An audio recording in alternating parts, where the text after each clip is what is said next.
Looking for financial insights you can trust? How do you protect yourself as an investor? What's the strategy? I think it's really simple. I think you just want to be diversified in your portfolio. The Payne family brings real-world experience to every conversation. Well, I think that's the problem right now is, right, a lot of people that are close to retirement, they're taking so much risks. And if we do get a big sell-off, it could derail their retirement. Listen to the Pain Points of Wealth on the Red Apple Podcast Network. Adobe Acrobat Studio, so brand new. Show me all the things PDFs can do. Do your work with ease and speed. PDF Spaces is all you need. Do hours of research in an instant with key insights from an AI assistant. Pick a template with a click. Now your Prezzo looks super slick. Close that deal? Yeah, you won.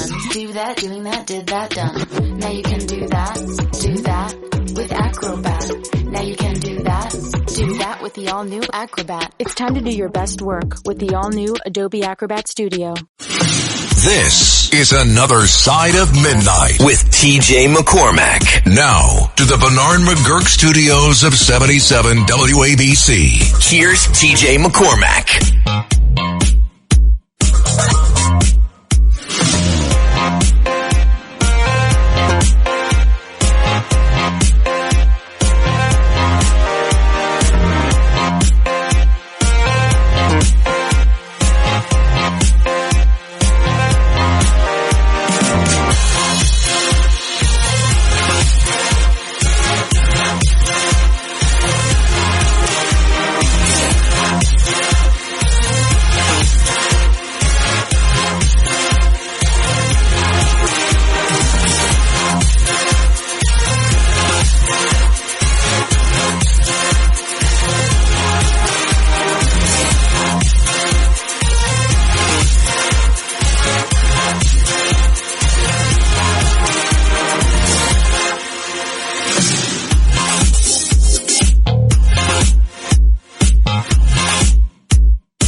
Good morning. It is 7 minutes past the hour. My name is TJ McCormack. This is Another Side of Midnight on the Red Apple Audio Networks.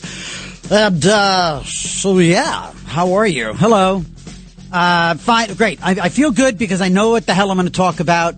It was one of those edge of the cliff things, and I was like, what the hell am I going to talk about? And a couple of things finally struck me, and I'm grateful for that. I'm grateful that Bill is here this evening. This morning, this afternoon, tomorrow, wherever the hell you are in the world. Thank you, Bill, in advance. His last name is not in advance. Bill in advance. That's him. And, buddy Kevin is here, and it's just a party. And boy, what a party. It's the second night in a row that I'm drinking Throat Coat. Which, I'm going to leave out, considering what I want to talk about here, which has to do with a unique product.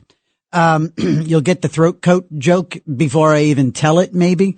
But yeah, the throat, I'm itchy. I feel like I need to like take a bath in an antihistamine. I'm just sort of itchy.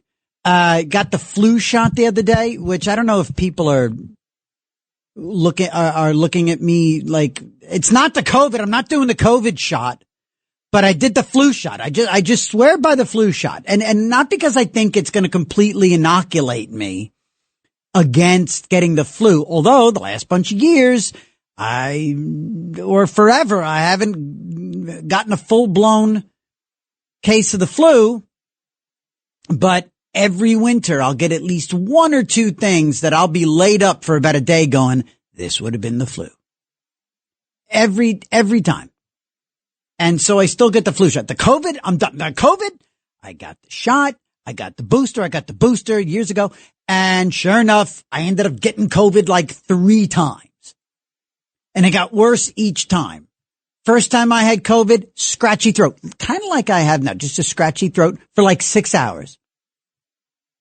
Literally had COVID out, like manifesting symptoms of COVID, which in my case was scratchy throat. Had it for 6 hours. That was it. Ended up testing positive for like 10 days. Again, back when there was the whole re-entry to society garbage. And then it got like the next 2 times I had it over the course of a year and a half. It was like each time I had it, it was more annoying and obnoxious. Kind of like me. That I just described my poor wife, marriage to me. That's exactly how my beautiful Andy would describe our marriage, no doubt. It became more obnoxious and annoying as the time went by. Yeah. So 1-800-848-9222. By the way, that's the number. Anything and everything. You guys are always welcome to jump in with whatever you want to talk about. I mean, if it's so far out there that I just can't even begin to rein it into my consciousness, then maybe we'll like try to get there. But whatever you want to talk about, 1-800-848-9222. Yeah, so I did the flu shot and, scratchy, like like a histamine-ish. So it's just annoying. I just got this like scratch. And so the throat coat, it's this great herbal tea. Is there such a thing as a great herbal tea? Again, as I said last night, herbal tea, I'm a coffee and a Diet Coke guy.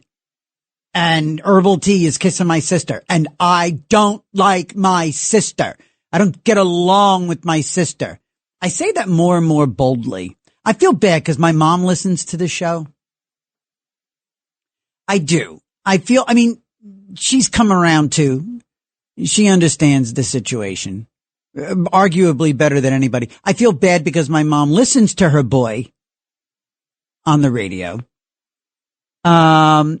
So when I come out with these, personal little drops of reality or confirmations of what I feel kind of bad, but it's the truth. What are you going to do? We talk about family stuff here. I refer to everyone listening as family every morning. And on this Sunday morning, nothing's different. So I'm drinking this herbal tea. It's like kissing my sister. I don't even talk to my sister. Why would I kiss her? But yeah, so the herbal, it's right here. You hear that? You hear that? That sounds herbal, doesn't it? Can you smell? It works like a charm, though. It really does coat your throat. There we go. It's going to be a good show. We're going to talk. I got a bunch of stuff, that is scribbled and scrabbled down here, that we're going to cover. Second hour of the program. I'm really, really, really, really, really, as my wife would say, I'm really made up. I'm really made up with this because we're going to talk to a fellow named Mark Malkoff. He wrote a book called Love, Johnny Carson. Johnny Carson would have been 100 years old, coming up on his 100th birthday. And this guy wrote a tell-all of all the tell-alls. He interviewed like everybody from the Carson universe that's still alive and still around, especially in terms of his guest universe. And so Mark Malkoff, you're going to join us live. Almost never happens that we get a good extended interview with someone live and in real time because of the hour of the program so early in the morning. But Mark is going to be with us. Mark Malkoff, Love Johnny Carson is the name of the book. Can't wait. Good stuff. I love Johnny Carson. We've talked about Carson here many times, compare and contrast, talking about the Kimmels and the Fallons of the world and how Johnny did business and stayed out of above the political fray.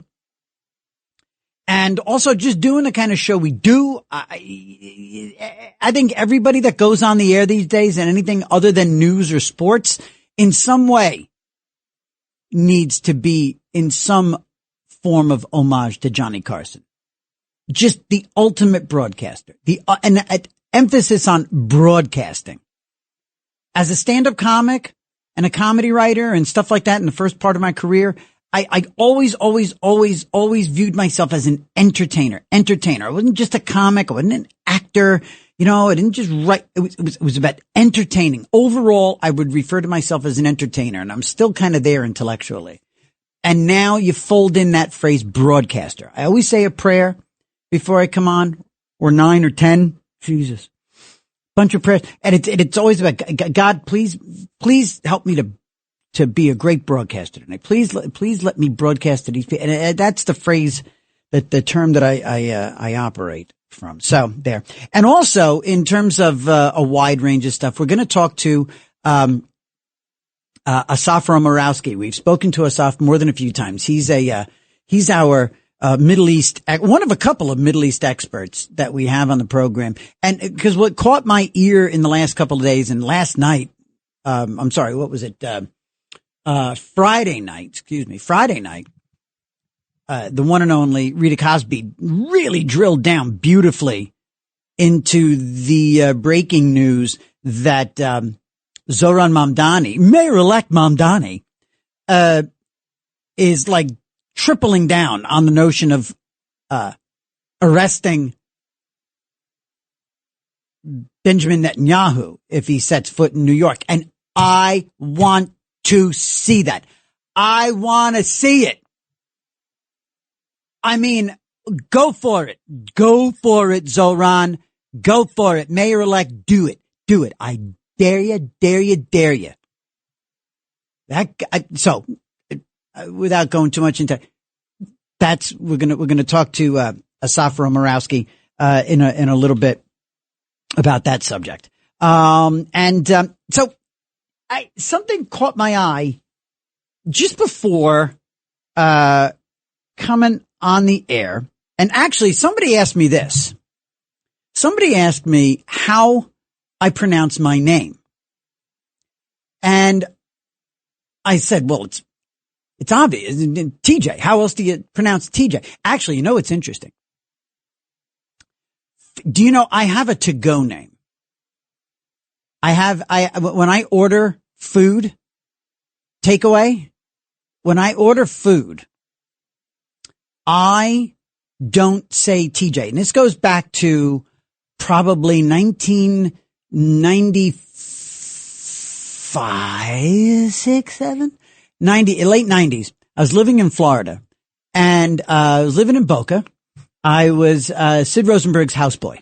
I was his valet. No, I was living in Boca, working on cruise ships as a stand-up, and my beautiful bombshell wife, then my girlfriend, living in Sin, with me. We lived in Boca, and there was a great Chinese restaurant in the area, and I called up and they wanted my name, and I said TJ, and I realized, there's an alphabet thing cooking there. When you're dealing with a language barrier, there's, on a granular level, there's a real alphabet sort of a blockage, conflict.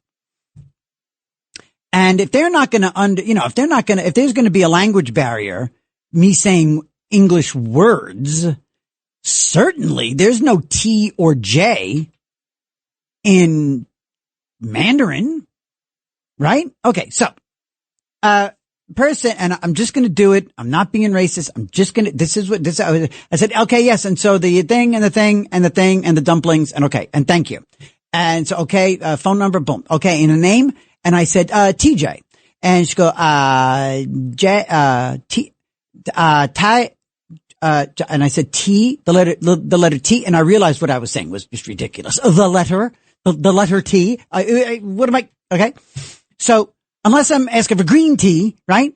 Or ginseng tea, it ain't going to make no sense to this woman who's a lovely lady, right? Taking my order, or my order. And, so I realized that. So, you know what? It's, and I'll say, you know what? Frank. Okay, Frank. Okay, Frank. Okay, whatever you want to, okay, Frank, Fank, whatever you want, whatever. Frank. And so from that point on, I just say Frank. That's cause just whatever. So that's my to-go name. To this day, my daughters roll their eyes and go, okay, is it, if they go to pick up the food, is it under Frank? Yes, under Frank. And now it's gotten to the point where Starbucks, what's your name? Frank, reservations, Frank, I don't even give a last name, just Frank. It is going to be native English speakers. I still say Frank. I just don't need the problem. I don't need the issue. I just say Frank, and it's universal. So when somebody asked me how I pronounce my name, I was like, it was TJ. And he's no, your last name, McCormack. And I said, you just said it, McCormack. And it's not, now sometimes people ask me how I spell the name, McCormack. And I say, well, it's A-C-K. Or I'll preemptively say, you spell my name McCormack, M-A-C-K. And they say, so M-A-C-K-O-R-M-A, and I go, oh my God, what kind of a bubble do you let? No, McCormack, the Mac at the end, the beginning is M-C-C. So it's M2Cs. And I'm like, how many Irish people do you not know? It's McCormack, it's M-C-C. What do you, how many years do you have to be alive in America? And how many Irish people do you have to know? I mean, it's MCC, first of all. McCor. So it's MCCOR. I should figure out, Bill and I should get together and come up with like a song, MCCOR, Okay. So it's MCCOR. And I go through all that palaver with people sometimes. But then again, tonight, somebody's, I said it's M-A-C-K. And they say, well, because there's people here at 77 WABC who, and the Red Apple Audio Networks, the entire family here, there are some people who have heard my name pronounced in the introduction and in some of the bumpers as McCormack. And that is a voice of, integrity, by the way, McCormack. The way he says my name, McCormack. It's Another Side of Midnight with TJ McCormack. Here you go. This is Another Side of Midnight with TJ McCormack. McCormack. I'm in love with myself and that voice. Do that again. This is Another Side of Midnight with TJ McCormack. Now to the Christ, I sound amazing coming out of that. I sound amazing coming out of that guy's mouth. Forget I ever said that. You're a weirdo, you know that though? So I pronounce it. It's a legitimate question, right? Because I don't say McCormack. And I don't, I just instinctively I say McCormack. My family has always said McCormack, and it's always been M-A-C-K at the end. So you can pronounce it McCormack, if it makes you sound and feel sexy. I'm inclined to maybe take a shot at calling myself McCormack. based on that fantastic pronunciation, but I say McCormack. So if that settles any bets, and it's spelled M-A-C-K, so phonetically, McCormack is accurate and appreciated, very much so. I need a lot of throat coat to say it that way. But it is, so yeah, so I mean, but I say McCormack, so I guess I say it in a very boring way. I have clearly not taken enough ownership, of my name. I have not taken enough pride in the name, and I have not attached nearly enough sexual prowess to my name. Perhaps if I had been saying McCormack all along, I would have had many more relationships in my life and possibly several more children running around with my big, beautiful brown eyes. Anyway, when we come back, we're going to talk about gay sheep. Yes, there's a thing. There's gay sheep on this planet, and they produce a certain kind of wool. We're going to talk about that when we come back on Another Side of Midnight with TJ McCormack on the Red Apple Audio Networks. All night long, this is Another Side of Midnight with TJ McCormack, 77 WABC.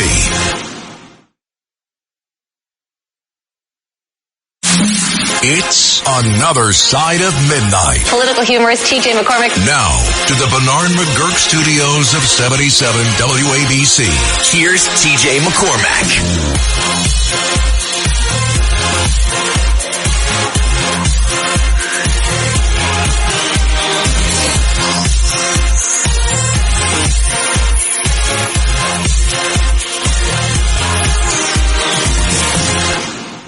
Feels like Christmas out there, gang.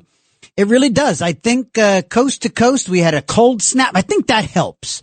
I think when it's cold out, I mean, do I listen to me? How self-important. I think when it's cold out, people feel more Christmassy. No kidding. God almighty. I hear myself sometimes and I go, who in the Jesus do I think I am? Well, listen, speaking of it being, Christmassy and holiday-ish out there, I want to, remind you to please join the Red Apple Audio Networks, AARP New York City, the Police Athletic League, Gristides and D'Agostino Supermarkets, and Nationwide Imaging Services as we deliver holiday meals to more than 5,000 families across the city. Go to redappleaudionetworks.com/turkey. This holiday season, help the Red Apple Audio Networks feed those in need. Your donation helps put a meal on the table of a family in need. That's redappleaudionetworks.com/turkey. Please do so, gang. Please do so. 1-800-848-9222, 1-800-848-9222. And, okay, the throat coat is working for sure. The throat coat is working, but I gotta get me some Diet Coke in here because I'm really at a bit of a caffeine deficit at this point. So let's see. Yes, life is short, gang. Life is short. It's, the cards sometimes suck. And, my family got kind of thrown for a loop this week, and a wonderful young mom that we know slipped away. And, we talked about it last night. I'm not going to belabor it, but, again, I decorate, go and do. And if it's your thing, I get into it, this holiday thing. I don't know, whatever. That's just a passing thought of mine at the moment.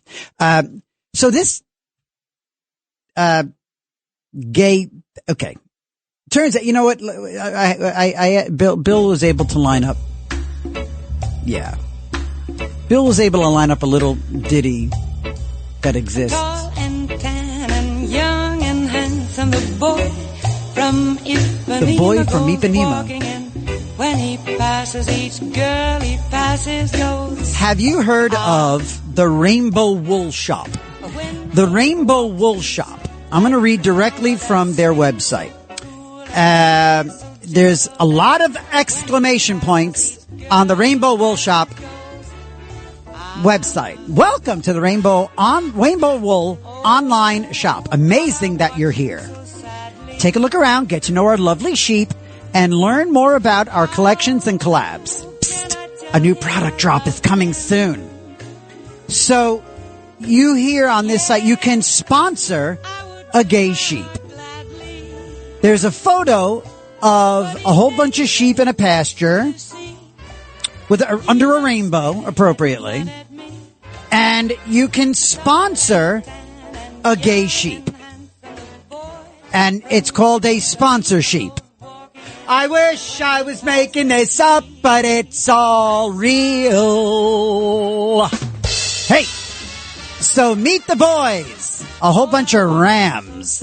You can become a ram sponsor. There are so many. There are so many jokes and lines and punchlines and guffaws and throwaways and tags. Everything from ram to, anyway. So you can, so here's the thing. All right. So I'm accepting all cookies. I'm accepting all cookies.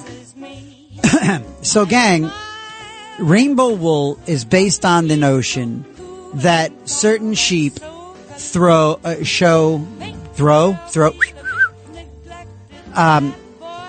There are theories out there that sheep display gay activity, and that some rams produce a certain special wool,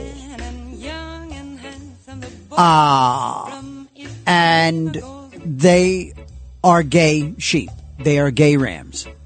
Now, you can buy these products. You can buy different items from the thing. I'm not going to promote the daylights out of them because they are not sponsors of the show. But if we're being honest, I think it's fascinating.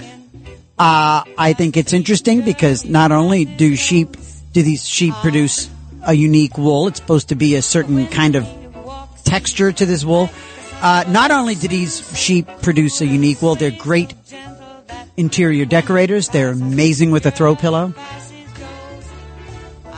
Interestingly, when they're done producing this wool and are done in their shearing days, a lot of them go into real estate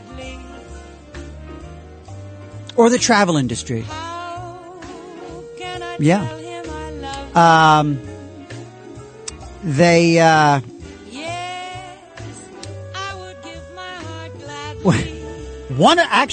One of them was recently ostracized. One of these rams out in the pasture he was shunned, kind of like a Rudolph kind of thing, because he came out one day and identified as a ewe.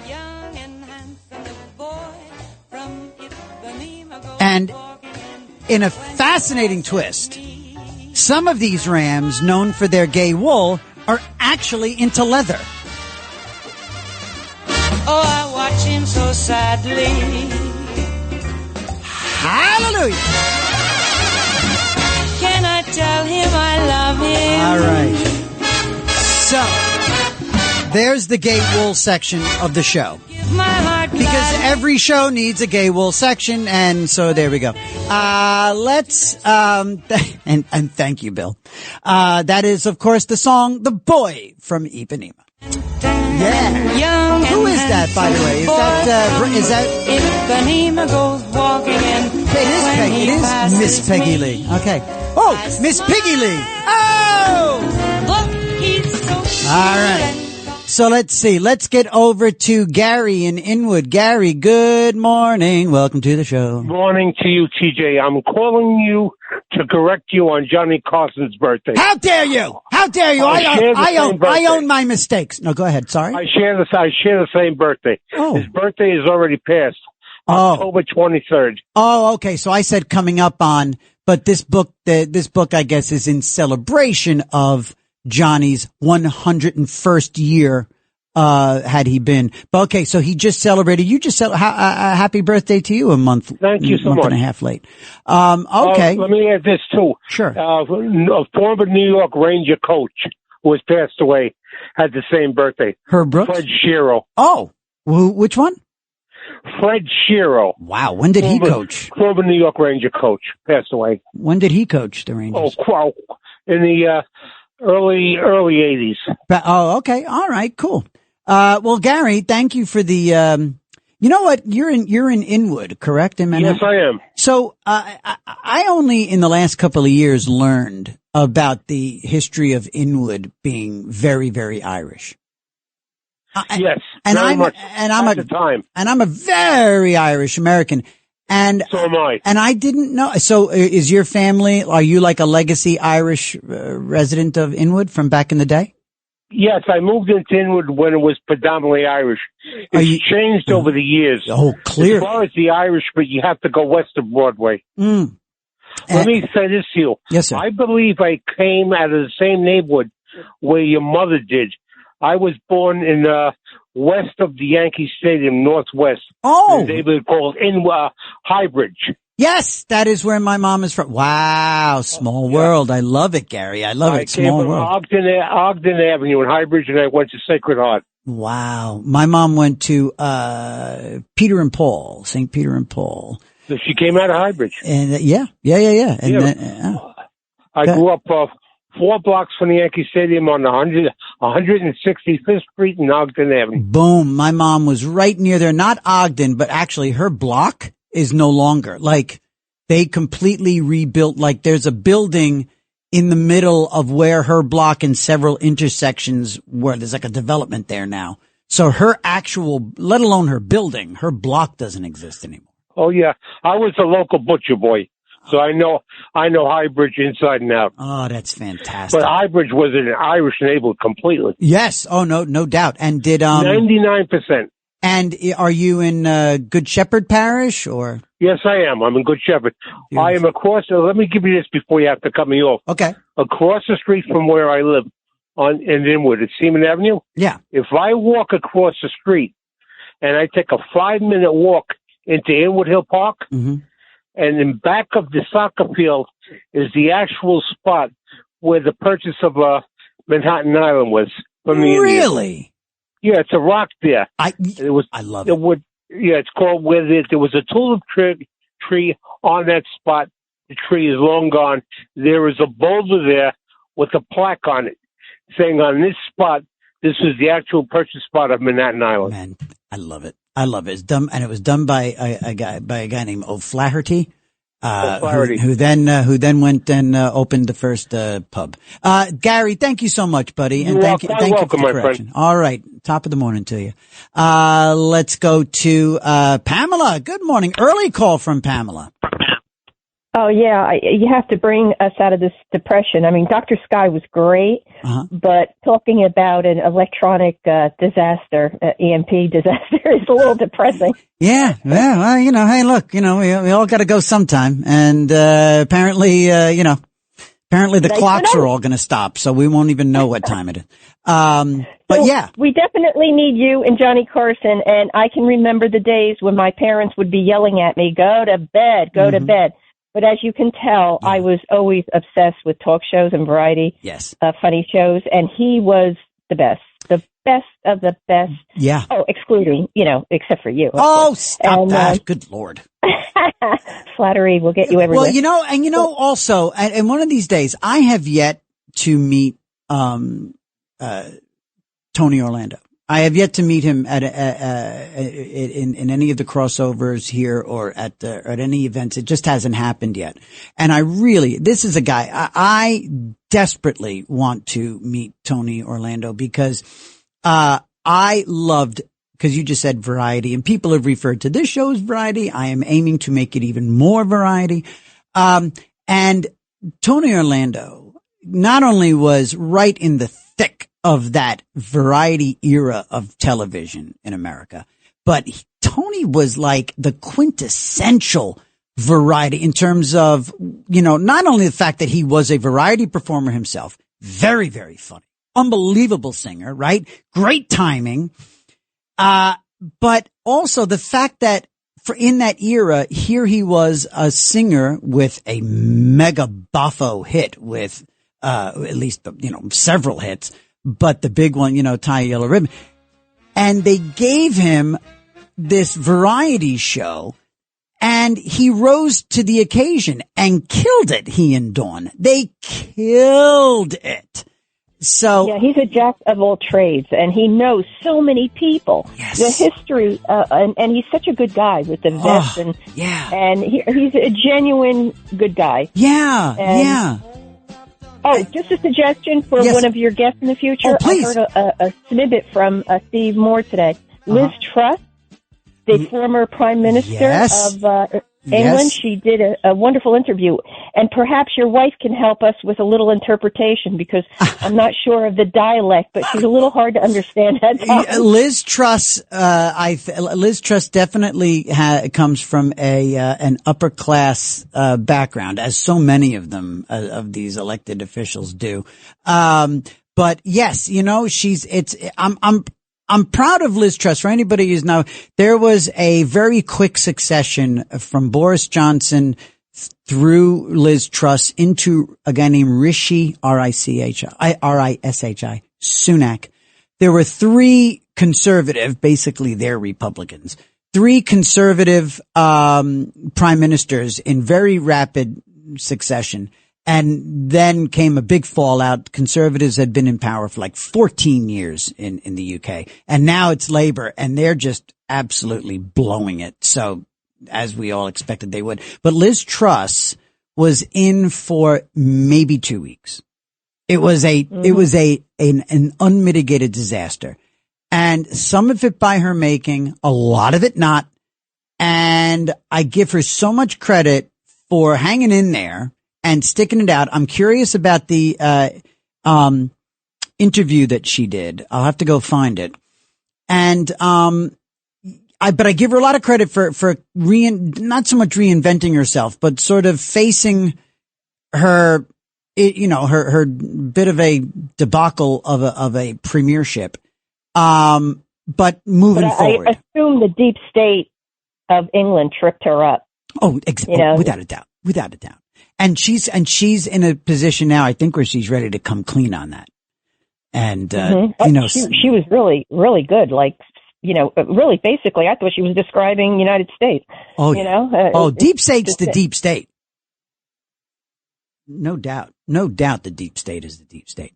But yeah, Pamela, thank you. I will absolutely endeavor. And look, I would imagine that if I'm able to find the contact that's handling her media, I would imagine we could get her, and you would be front of the line to give a call. Thank you, Pamela. I love when you call up. It's great to hear from you. All right, love. We'll talk to you later. And yeah, so stick around. Not too long. We're talking to Mark Malkoff. Let's get to Anna in the Bronx. Anna, good morning. Oh, hey, good morning. Hi. Happy holidays to you. And to you. Merry Christmas, happy holidays, happy Hanukkah, all of the above. Yes. I want you to feel better. Thank you. So love. I heard that your throat hurts.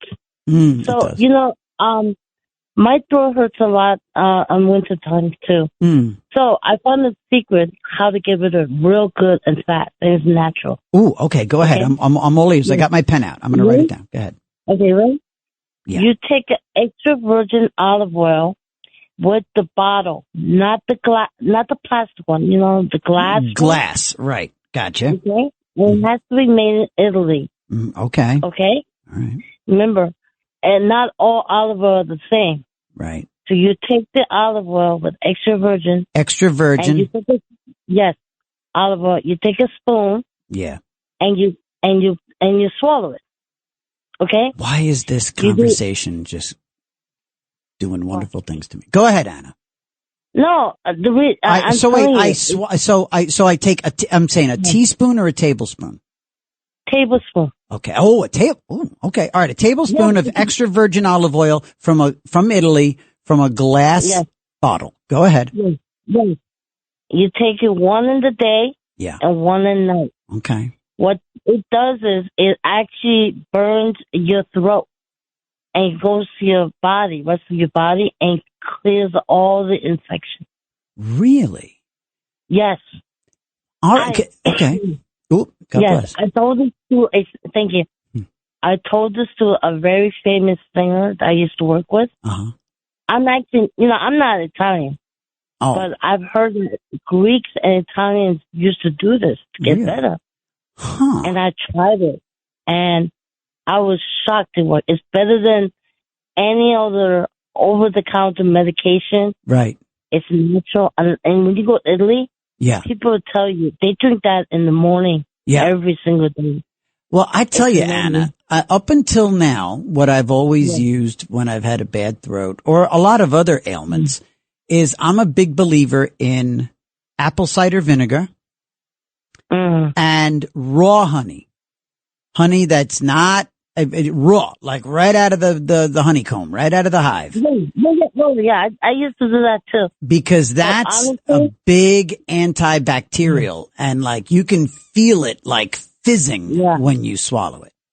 Go ahead. Ooh, sweetheart, go get yourself some olive oil. What's going on? We're going to have what I think is one of the great desserts of all time, a soufflé Grand Marnier. That's an orange soufflé flavored with Grand Marnier orange liqueur. So I'm just going to put in a little... I'm sorry, Bill's a little drunk tonight. That was Bill. He turned on his microphone by accident. Go ahead. No, honestly, I'm with my cats. I'm known as the cat lady in the Bronx. Oh. But I moved. I live in Hudson Yards now. And I love my neighborhood. You live in Hudson Yards? Yeah. Are you like a millionaire? How did you... What? No, I think I got this apartment through a lottery. Housing lottery. Anna, tell me about this. Tell me about, were you able to move into your apartment with how many cats? Yeah, my cat. How many? How many do you have? I'm not just that many. I don't want to get kicked out. Sweetheart. Okay. Actually, don't tell me. I don't want you to get kicked out either. But, how nice is your apartment? Are you like living like in a great, like amazing? I'm going to be really honest with you. I paid less than $300. Yeah. Oh my because God. I have Section 8 and I also have, and I have like a lady who lives next door to me. Yeah. She has the same size as me. Yeah. And yet I have the view of the river. Yeah. Because I live on 10th Avenue. And it's beautiful. I love it. I building. bet you do. You have a doorman? Yes, I have a doorman. And I have a doorman named Fabian, Ramo, all these people. It's not a doorman, it's a front desk. A front desk, no, Anna, this is great. You know what? Obviously you're a very sweet person. Obviously you're a good person. I love when good things happen for good, nice people. And I love that you won that lottery and that you got yourself a nice place and it's probably a lot safer than where you were living in the previous. Yeah, 100%. When I was in the Bronx, my cats couldn't even sleep. Even my dog. I have a dog too, Luna, my service dog. And what it is all we hear was shootings. Yeah. And we think it's fireworks, but shootings. Sweetheart. And I think I spoke to you earlier too. Yes. I was in domestic violence. Yes. And I needed to get out. You remember, right? I do, Anna. Yeah, we talked about my native, like I'm Scottish.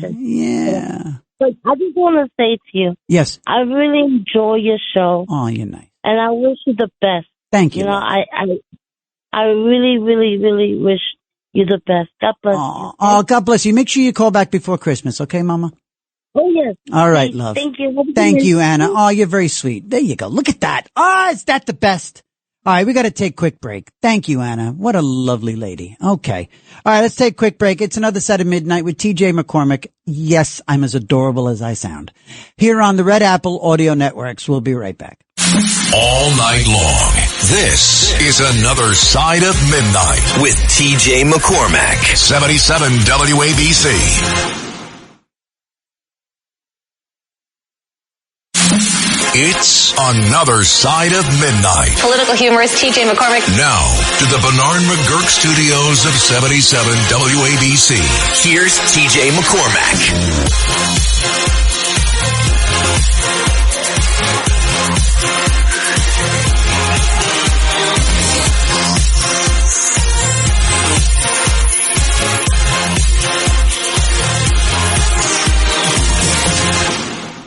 Excellent. Good morning, gang. Hello there, family. And to everybody over on Twitter, on X, at TJ McCormack. At TJ McCormack. You guys can all find members of the family there, every single morning that we're on, and throughout the week. And, so please, by all means, join the fun conversation over there. Let's see who's in there. Marianne is there as always.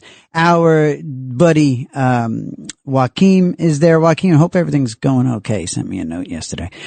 So Marianne and Joaquin, we got Bruce Wilson over there. We got Catherine, as always, Catherine is there. George and, a good number of the, another side of midnight fame. Patty is there. Patty from Maroneck. God bless Patty in the Sound Shore. So let's get to John in Bayonne. John, good morning. Welcome. Happy holidays. And to you, buddy. And to you. Good morning. All right. Can I throw some comedy into the mix here? Oh God, it's kind of comedy. It's kind of comedy / reality. I kind of hope that I had already started comedy a little bit. Okay. Right. Go ahead. Yes, please. Right. Maybe add to the comedy. All right. Yeah, there's two punchlines to this. Okay. All right. So, all right. First, I have to tell you. Yes, you sir. know how a lot of people like to work and get a lot of people like to get paid and not work. Yes. All right. So this goes under that category. Okay. So I'm in the grocery store. I'm in the fruit and vegetable aisle, and I see this security guard. He's standing in the corner, oblivious to what's going on around him. Right. Okay. Which is not a quality that you want in a security guard. All right. Yeah. Fiddling around on his phone. And my comedy antennas come up. I said, I'm going to mess with this guy. Okay. I said, hey, I saw this guy over there just stuff some food up his shirt, and I walk away. Right. And I get to the checkout counter, and he asked me, what does he look like? Yeah. And I said, he kind of looks like you. He was dressed like you, and he was messing around on his phone, not paying attention to what he was doing. Well right? done. Uh-huh. and then he walked away. He laughed. He didn't get insulted. Right? So now the second punchline is, yes. I'm out of the store, and I see him in the same spot where he was, and I give him a silly look, and I wave at him and laugh with his dopey grin, and he waved back at me. Yeah. He had no pride. Yeah. It's amazing. Wow. And the checkout girl, I told her about it, and she told me that the owners know about it, but they don't care. They don't care. They just figure. It's insane. This is insanity. Yeah. I don't understand how the world works anymore. I mean, I could talk to you until the sun rises next week about this kind of stuff. Yeah. It's just insane. It is. What'd you think about the gay sheep? I only heard a portion of that because I didn't tune in right away. I just got a portion of it. I thought I wrote some. When I heard the gay sheep, I knew comedy was in the mix tonight. So I had to tell you this. And listen, I have another one if you don't mind. Very quickly. Okay, so I'm at the counter, checkout counter. Right. And I have a roll of toilet paper. Okay. And I asked the checkout girl, you know how sometimes you've got to say a joke with a straight face? Yeah, always, yes. Or otherwise you'll blow it? Totally. All right. So I'm at the checkout counter with a roll of toilet paper. And I asked her, I said, if this toilet paper is broken or it doesn't work, what is your return policy? And she looked at me 3 seconds real seriously, and she said, 72 hours. I'm telling you, she didn't get it. And this is the same store. Oh, my God. I'm telling you. Oh, boy. I have a joke book. These are going in my joke book. Oh, you've got to laminate that page. God. You got to laminate that page. John, thank you, buddy. I'm telling you. Thank you so much for calling. Hey, listen, make sure you stay close. Don't call in again. All right. Stay close to the show. That's fun stuff. I like it. All right. Very quick. Let's go to Larry. Larry in Long Island. Good morning, buddy. Hey, good morning. Tony Orlando. Yes. One of the greats. Yes. Ever. Now, absolutely. Underrated. Very underrated in the grand scheme. I saw him twice in concert. Nassau County during the summer puts on, they sponsor 3 concerts. The first time I saw him, Eisenhower Park. Eisenhower Park, sure. Yeah. That second time, Burns Park in Massapequa. What a fantastic entertainer. He's amazing. But the thing about Tony Orlando that will always stay with me, this man is so precious. For years, he was one of the hosts that did the cerebral palsy telethon.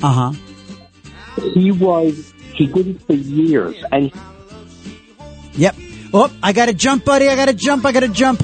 I'm sorry, Larry. I got to get to the top of the hour break, but do not be a stranger. And if you want to call back when we're talking about Johnny Carson, do that. All right, gang. Another Side of Midnight with TJ on the Red Apple Audio Network. So be right back. It's Another Side of Midnight, 77 WABC. This is Another Side of Midnight with TJ McCormack. Now to the Bernard McGurk studios of 77 WABC. Here's TJ McCormack.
Good morning again, family. 7 minutes past the hour here on the Red Apple Audio Networks all around the United States of America. And my name is TJ McCormack, 1-800-848-9222, 1-800-848-9222. Broadcasting to you from the studios of 77 WABC, the biggest and the best and the greatest and the grandest. Fantastic to be here. It's a gift. And I tell you, every once in a while, we just have these wonderful, lovely little classic early morning talk radio moments. And we just had a couple of them there in succession, and especially with Anna. Lovely Anna, a little voice, and she, with her little existence there. And I'm not minimizing. I'm saying I think we're all there, right? I'm picturing, Anna sounds diminutive, doesn't she? Doesn't she sound like if you met her, she's kind of little? I could be wrong. I'm, book cover, voice, whatever, it's my impression. But that's the beauty of the radio. I think by accident, I stumbled upon what I meant by saying the beauty in these little moments in talk radio, especially in this genre, in this venue, in this early morning setting. It's all of talk radio is intimate in the connection, right? It's all intimate. So there are thousands, tens of thousands, hundreds in the biggest situations, millions of people listening. But for the listener and the presenter, it's intimate. It's one-on-one. I'm talking to you. I'm pointing at you right here. You right there. And so it's intimate. And in the, look, Rush Limbaugh, you felt like you were part of a grand audience. When it's Sid talking to you, it's a massive, heaving throng of listeners. But it's one-on-one. Sid is talking to you in your car, in your AirPods, when it's early morning, especially just because you have this sense when you're up right now, you have a sense that you're kind of all alone, right? I'm naked? You could be. Many of you, in fact, are. And this, by the way, is a perfect segue to our next guest in a moment. But again, I'm just reflecting on why I feel so blessed and so lucky to be here with all of you. And I say that to you individually because when you're up this early in the morning, this late at night, it is definitely you're part of a unique existence. The fact that you're up and padding around your home, your apartment, your job, your city. If you're out there in a cab, in a truck, in a cop car, you're in a bodega, whatever, wherever you are, it's quiet. Gotta be. Unless you're somehow listening to me in Vegas right now and you're in some thumping nightclub on the Strip, which I doubt. But those little intimate conversations with Anna and her lovely advice about olive oil for the throat. And she's talking about her cats and how she got out of a scary neighborhood in the Bronx and won a lottery. You've got to be listening to this brand of talk radio at this time of day to hear that story and for it to mean something the way that it does. That's the beauty of this early morning family and this another side of midnight thing that we do. So grateful that you're here. And I'm so grateful to be there with you. And that is very much what made the subject of our next conversation so unique and so amazing and so one of a kind. So let's bring on our next guest. Mark Malkoff is a stand-up comic. He is a self-described obsessive fan of Johnny Carson, and Mark Malkoff has written a book called, and I'm sure it's based on, Love Johnny Carson. It's based on a love for this guy. The book is Love Johnny Carson. Mark Malkoff is the guest. Good morning, Mark. Welcome. TJ, thanks for having me. Dude, I am so glad that you are willing to stay up and be a part of this show live and in person in real time. And perhaps it's an homage to our guy Johnny that we're talking late night about Johnny. Absolutely. Johnny started in radio. I mean, so many of the greats like Jack Parr, I mean, totally radio, Dave Letterman, radio, so many broadcasters. But yeah, Johnny was the best late night host by far of all time. Yes, indeed. And, you know, and again, so many have come and gone and they've tried. And, look, there are successful talk show hosts out there. I would argue that probably the one to best emulate Johnny would have been Dave. Yeah, I definitely think so. I mean, definitely that NBC show was amazing. And yeah, Dave's longevity. I mean, he went longer than Johnny, which is unbelievable. But, you know, Letterman is in awe of Carson, as all the late night hosts. It's amazing, TJ, because Johnny's been off the air for over 30 years, and all the late night hosts still talk about Johnny. He's the gold standard. His name still makes headlines. And I talked for this book, and I had a podcast about Johnny Carson. I talked to over 400 people. I mean, these are people that worked on The Tonight Show, people like Mel Brooks that went on Johnny's very first show, Paul Anka, who wrote the theme song, and I know you worked with Paul Anka. Yes. So I got together with all these people, and they just told me their stories. It was unbelievable to hear that the person who held the curtain open for Johnny for 20 years. I sat down with him, and I got the stories. How did you get the very first question that I have on my own personal question notes here is, how did you connect with these, and I'll call them Carson A-list people? They might not all be A-list in the grand scheme of Hollywood and show business, but in the Carson universe, these are true A-list, one-of-a-kind couture interviewees that you got. How did you get them? People were really nice, and the reason that they talked to me, and I was shocked, was just because it was about Johnny Carson and their love for them. Hence the title of the book, Love Johnny Carson. It was people that didn't do a lot of interviews. Like, I remember Bob Uecker gave me an hour, and I said, I know, Mr. Uecker, I know you almost never do these. And it was just because it was Johnny Carson. And, I mean, people like Carol Burnett and people like Michael J. Fox. It was, if there was anybody else, I think they'd probably say no, but it was one of the best times of their life going on this show. There was just something about him that was so likable. He could talk to kids. He could be with animals, A-list movie stars, and then these people that had never probably even been on an airplane, let alone Los Angeles in a TV studio, like the potato chip lady. The potato chip inspector. 65-year-old Myrtle Young, who noticed at the potato chip factory that the potato chips, certain of them look like objects, goes on Carson's show. Carson gets this brilliant idea and has Ed McMahon distract her. He chomps down on a chip.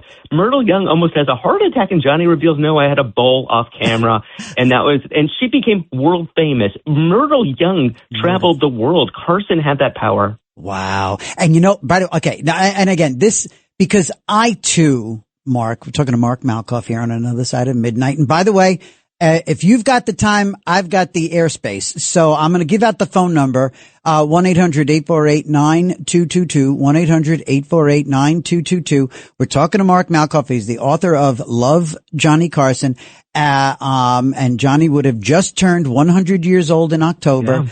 And, so if you guys have a brief favorite moment or recollection of Johnny Carson, this is worth it. This is a conversation that's worth the time that we're giving it, because broadcasting was changed by that guy. And I have no real roadmap for this conversation, Mark, because I too am a massive fan of Johnny.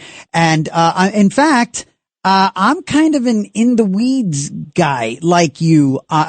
Maybe not to the extent that you are. I wouldn't claim to be. You wrote the book. I didn't. But, I'll give you an example of just how in the weeds I am on Johnny. I drive into Manhattan from Westchester every evening for this morning show. And every week I get off 49th Street and I drive past the front lobby of the United Nations Plaza where Johnny lives. Yes. Okay. And I'm telling you, Mark, I can't help but do it. I always look over my shoulder and I look into that grand mid-century lobby red with dark wood, and a guy in a tuxedo at the desk, just like it was when Johnny was there. And I always think to myself, Johnny walked through those doors every day and every night for it was years. Him and Truman Capote and Robert Kennedy. He had all these neighbors. He would hang out with Bobby Kennedy. Bobby would come to his office.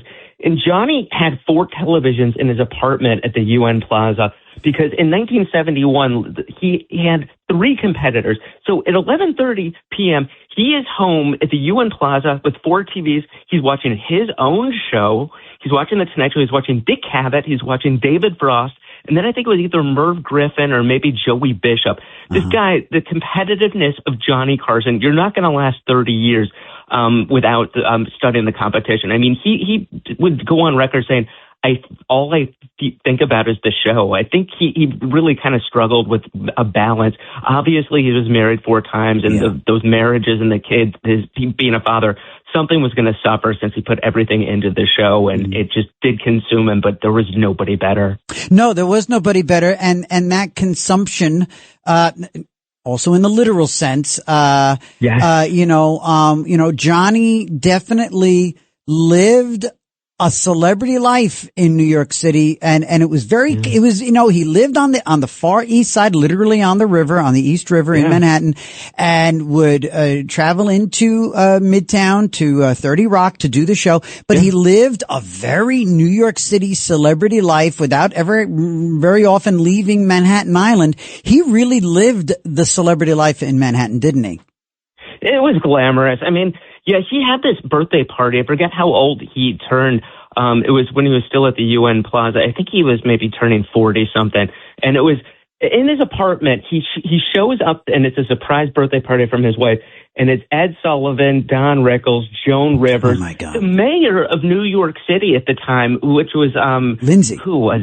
Yes, John Lindsay, who Carson used to play tennis with at Vanderbilt at Grand Central Station. Right. So all these people are there, and Carson walks in and starts crying because he's so moved that they threw this surprise birthday party. And on the street, Carson's wife had 20 limos, and all these famous celebrities that Johnny was friends with, they all had teams, and it was a scavenger hunt all around the city. They're down in the East Village, and they have to find, all these random things. So, yeah, Carson did live a glamorous life. He definitely was at the Copacabana. Yeah. I do want to point out, Johnny would talk on the show about his struggle with drinking. He would say, I would have one drink too much and I would turn into Attila the Hun. And it did get him in trouble at places like Jilly's a couple times. Yep. Definitely the Copacabana. It was something that he struggled with, but he definitely shared that on The Tonight Show. We're talking to Mark Malkoff, who arguably knows more about Johnny Carson, and it's based on a deep love and affection for Johnny, who's written a book, Love Johnny Carson, 1-800-848-9222. It's Another Side of Midnight with TJ McCormack. Myself, a massive fan and an organic, genuine, I've always lived in great admiration of Johnny. I didn't just love the show, but as a comic, that's the other thing too. Again, I really have like I said, I don't really have a roadmap for our conversation, and I apologize ahead of time, but at the same time, I think it's a great organic way to approach this as 2 guys with an audience of people who get the Johnny Carson thing. The thing about Johnny too is, Mark, something else that doesn't exist anymore is the breaking of talent. Johnny broke talent. And do you think that's because he loved young talent? I don't think it was ego driven. I don't think he wanted to be known as a kingmaker. I think he genuinely loved good new talent. He really did. I mean, he definitely would take people like Bette Midler and have her open up for him in Las Vegas as an unknown, and the audiences didn't get her. I mean, he would put these people on like David Letterman and Leno, and people like Drew Carey would, cry talking about how much this meant and launching their careers. And George Lopez, when he went on Carson, he said afterwards Carson was giving him joke suggestions. Carson would do that with young comics. He's like, you know what, maybe punch this up. And George Lopez took Johnny's advice on a joke and did it the next night at a club, and it killed. He said Carson was totally right. Yeah, he would nurture talent. It was unbelievable, the power of Johnny Carson. Not even with the comics. Jimmy Buffett told me, I talked to him, And he told me that the biggest break he ever had in his career was going on Carson's show in 81. He couldn't get booked on TV. He said Johnny opened all the doors. That and opening up for the Eagles were his biggest breaks. And Jimmy Buffett just told me nobody has ever asked me in my entire career about Johnny Carson. You're the first. And that's why he wanted to talk to me. Wow. I love it. Yeah. I mean, you got to figure comics wise. I mean, you've got some amazing stories there. You've got David Brenner, who went on to be one of his, steadiest, fill-in hosts, his guest. That's another thing. Johnny let people sit at his desk. That doesn't happen today. The thing that was very strange about that is, like, you have these amazing guest hosts like Joan Rivers or McLean Stevenson or Richard Dawson, but then you would have somebody like Arnold Palmer or Joe Namath, or Lauren Green from Bonanza, Burt Reynolds. You never knew. Diana Ross, Orson Welles. You would turn it into the Tonight Show, and it would be Kirk Douglas. So, Johnny was definitely secure. I mean, he was doing 90 minutes. He started with an hour and 45 minutes, and he just would, he really needed to protect his energy. So the guest hosts were prevalent, but when Johnny did host the show, it was an event. Coasting into our first break in a moment or two. Why don't you tell me now, going into the break, some of the biggest revelations that you learned in talking to these seemingly 10,000 stars some stars, but also just the workaday people I'll call it his universe. What were some of the biggest revelations from these guests and people who worked on the show? And what were some of the biggest surprises that you learned in the course of writing this book? The biggest revelation by far, the media would call Johnny Carson cold and aloof. Mm-hmm. And when I talked to his friends and the people that spent time with him, they told me that it was not true, and they said Johnny was almost the same person on and off camera. But it was a small group of people that he was comfortable with. Don Rickles, David Steinberg, Steve Lawrence, people he palled around. Sure. He just had to really, for self-preservation reasons, he could not be always on to everybody, and he would shut down because, Mark David Chapman, who assassinated John Lennon, had a short list of people he wanted to kill. Johnny was on the list. Jesus. The FBI routinely had to protect him from threats on his life. So this was a guy, when he was comfortable with somebody, like, he would play in two poker games. One was with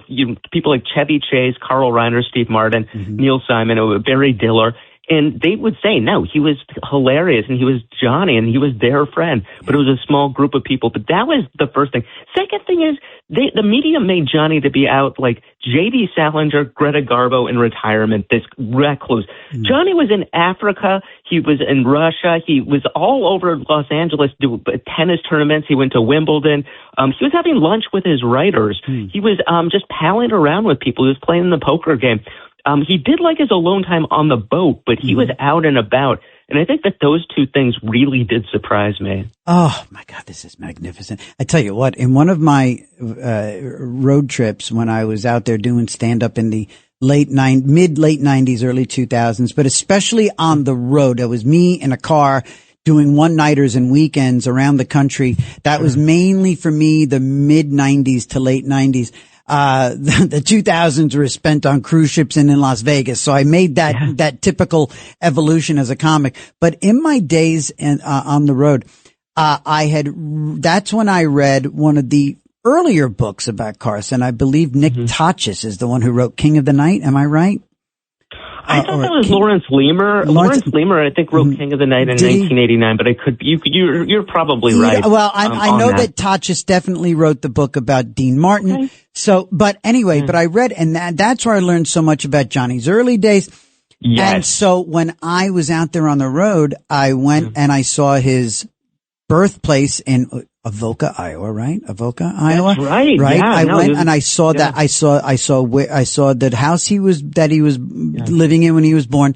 And then I went to Nebraska, and saw his childhood home and his young adult home in Norfolk, Nebraska. Yeah. That's unbelievable. Yeah. I pulled up and I'm telling you, it was like this time of night because I was in between gigs, Mark. I was literally driving from one part of Iowa to Nebraska. So it was like this time in the morning, I was in Norfolk, Nebraska. The town was empty and quiet and cold. And there I am in like, whatever I was driving at the time with the engine running, just sort of looking at this house.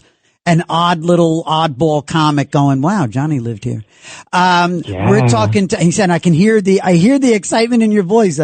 We're a couple of Carson nerds colliding in the night. So this nerd is TJ McCormack. The nerd on the other end of the phone is Mark Malkoff, but he's a very cool version of a nerd. He wrote the definitive Love Johnny Carson. It's a book available. It's from Dutton Books. I'm sure we can find it everywhere, right? Right, Mark? That's right. Yeah, definitely. And I did the audiobook as well over 5 days. Oh, so cool. That's available. Dude, we got to take a quick break. Everybody stay right there. We're talking to Mark Malkoff. He wrote Love Johnny Carson, Dutton Books, available everywhere. It's Another Side of Midnight on the Red Apple Audio Networks. I'm TJ McCormack. We'll be right back.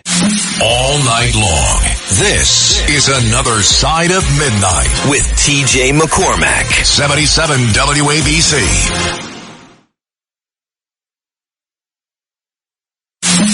It's Another Side of Midnight. Political humorist TJ McCormack. Now, to the Bernard McGurk studios of 77 WABC. Here's TJ McCormack.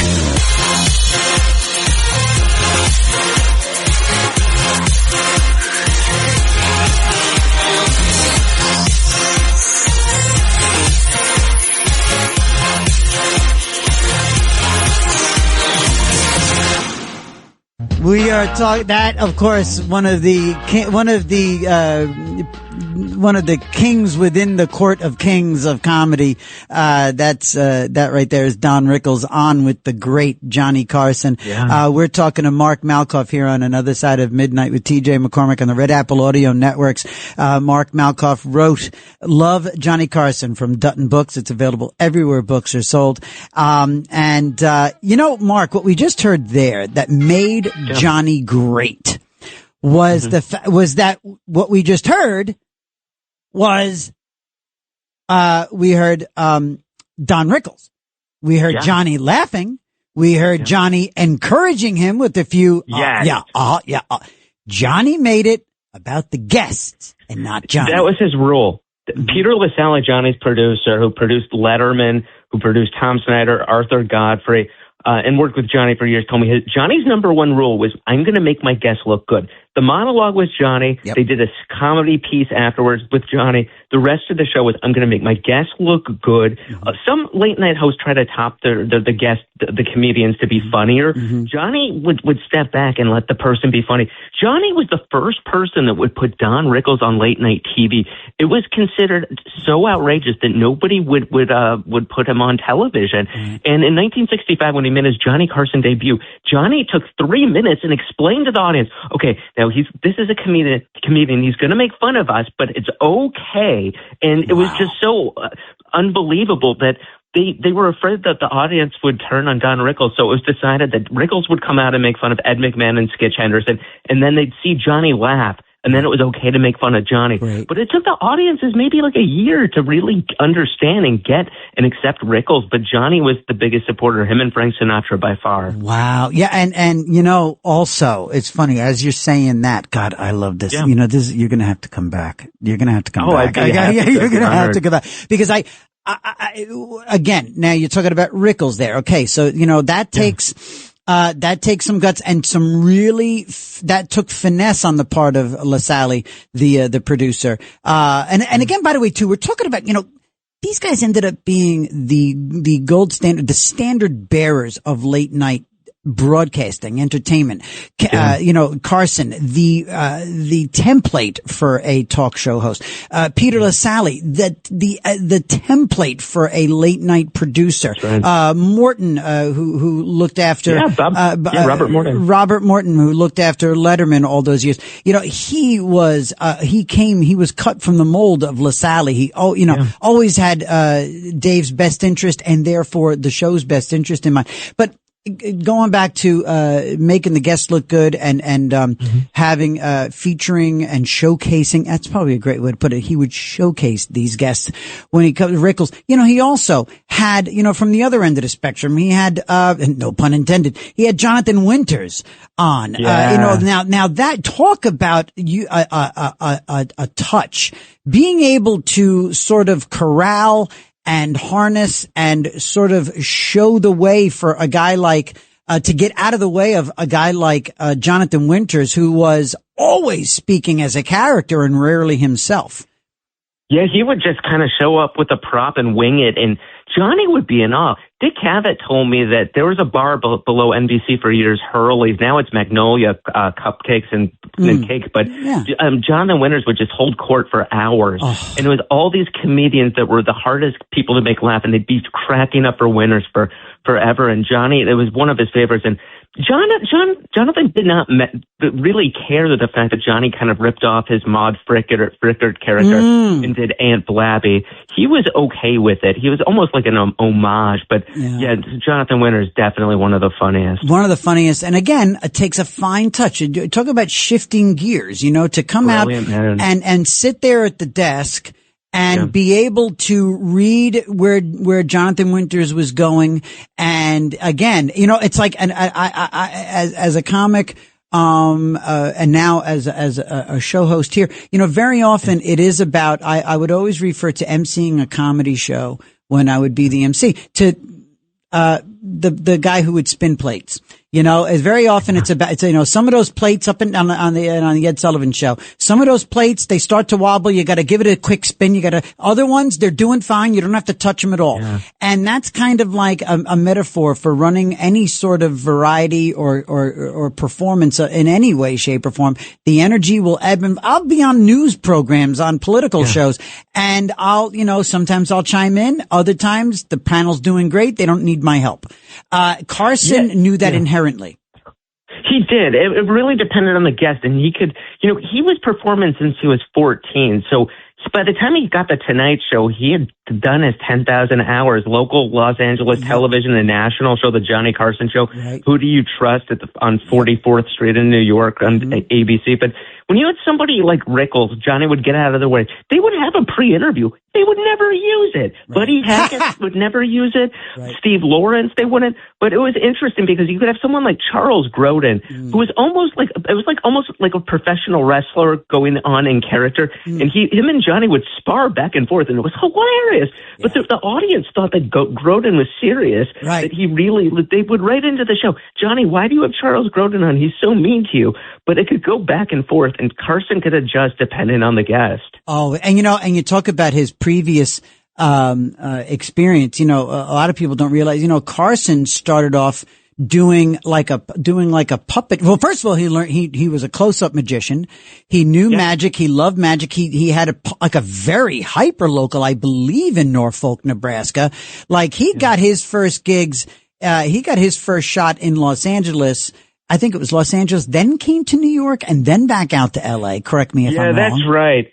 Yeah, he was in Los Angeles. They had a local show, and Red Skelton was a huge fan, and they hooked up together. And before that, Carson was a huge star in Nebraska. He could have stayed there. Kids shows, children's programming. Dick Cavett was telling me when he was 12 years old, he went to this church basement and Carson was performing. He was still local. You're kidding me. He went backstage and, he went backstage and said, my friends were magicians. And Dick Cavett said during the show, Johnny Carson said, I want to introduce 3 people in the audience, kind of like Ed Sullivan would introduce 3 people, stand up. And it was Cavett and his 2 12-year-old friends. And Dick Cavett said that he wrote in his diary that night, this was the greatest day of my life. I met Johnny Carson. And that's when Cavett was 12 years old. And Carson must have been in his, early 20s. And look at that. And again, and everybody, we're talking to Mark Malkoff. He wrote, Love Johnny Carson. It's from Dutton Books. It's an homage. It's a love letter. It's a deep dive. It's a biography. It's a career path look at Johnny Carson. I mean, we're so lucky to be having this conversation. And I feel honored. Oh, thank you. And and it's interesting too. So the small world moment, I never knew about that connection between Cavett and Carson in that regard. But what it also speaks to is, and this is something that has been touched upon by other biographers of Carson, and I think speaks volumes, is there is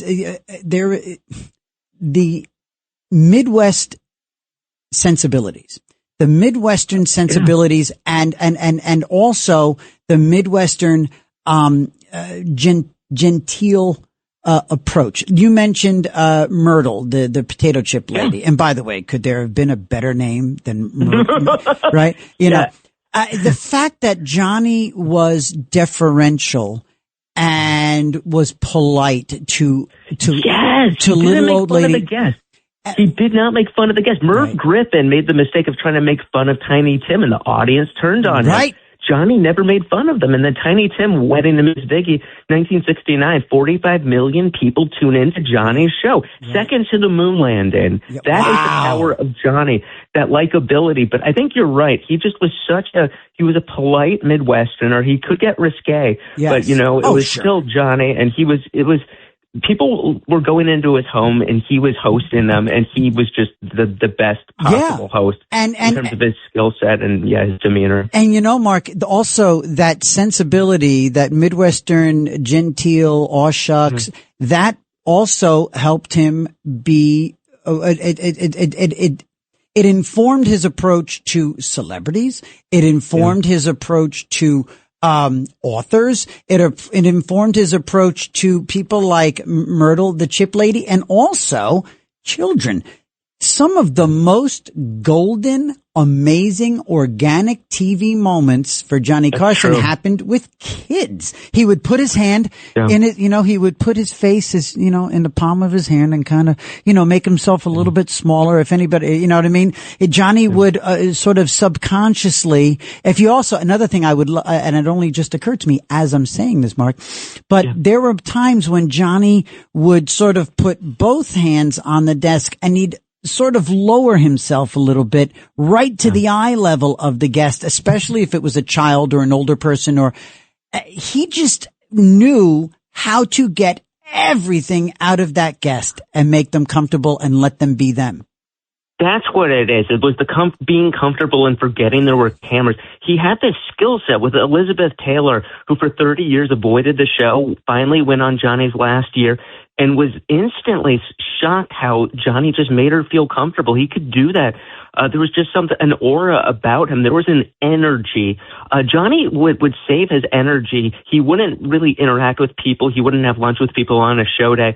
And they said sparks would be flying off of him before the show. And during the show, when you shook his hand, it was like shaking hands with a nuclear reactor. People said there was just this thing that sucked people in. And he was such a special performer. I mean, if you look at some of those older clips, like the first 10 years of The Tonight Show, most of it was erased by NBC, and Johnny was furious. But, I got to sit down in Beverly Hills with Ed Ames, he's in his 90s, and he's telling me about throwing the tomahawk. The guy with the tomahawk. The most famous moment. Now, he was on Daniel Boone. It was this huge, highly rated show, and it was decided that Johnny and Ed Ames were going to throw tomahawks at a wooden cutout of a cowboy. And Ed Ames said, Mark, I didn't know how to throw a tomahawk. I showed up for rehearsal. They kind of showed me how. I had no idea. So Ed Ames goes first, and he throws it. It hits the crotch area of this cowboy. Now, at this time in 1965, this was really risque. Ed Ames told me that he went home to his wife and said the funniest thing happened, but you will not see it because the NBC censors will never let it play.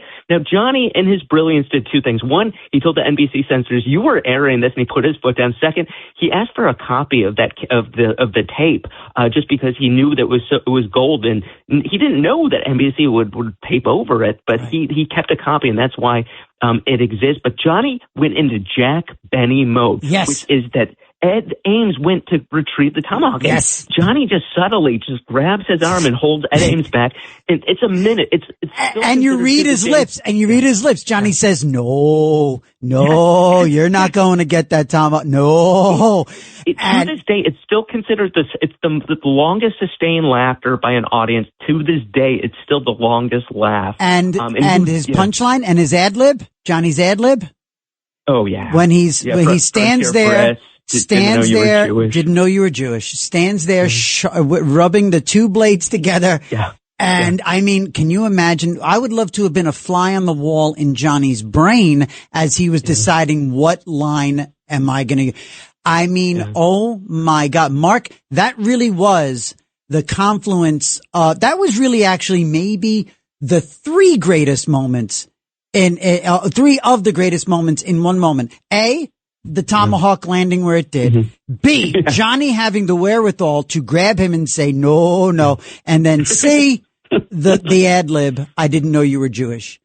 Yeah. I mean, oh my God. I'm not throwing some energy in this because we're on the radio. I literally get energized when I think about that moment because there is so much that goes into that is completely organic down to the DNA of what was flowing through Johnny Carson. Yeah, the silences would build up the laughter. He would go into Jack Benny mode, who was his hero. Yeah. And every year when Johnny would do these anniversary shows, they'd do the tomahawk. They would show the clip. And Johnny thought, you know what? This has been overexposed. We're not going to do it this year. Right. And they got so many complaints. And Johnny said, okay, I relent. Yeah. And it has become, television history in terms of, Carson's skill set. Those New York clips are rare, but the ones that have, are wonderful to watch Carson in the early days. All right, listen, we got to take one last break. We're going to come back. We're going to talk to Steve in Manhattan, who has a Carson comment, and we will come back and keep talking to new friend of the show because he's going to be back, Mark Malkoff. Yeah. He's written "Love Johnny Carson" on the occasion of Johnny's 100th birthday back in October. We now get to enjoy Johnny all over again. It's from Dutton Books, Love Johnny Carson. And we'll be right back on another side of midnight with TJ McCormack on the Red Apple Audio Networks. Mark Malkoff. We'll be right back. All night long. This is Another Side of Midnight with TJ McCormack. 77 WABC. It's Another Side of Midnight. Political humorist TJ McCormack. Now, to the Bernard McGurk studios of 77 WABC. Here's TJ McCormack.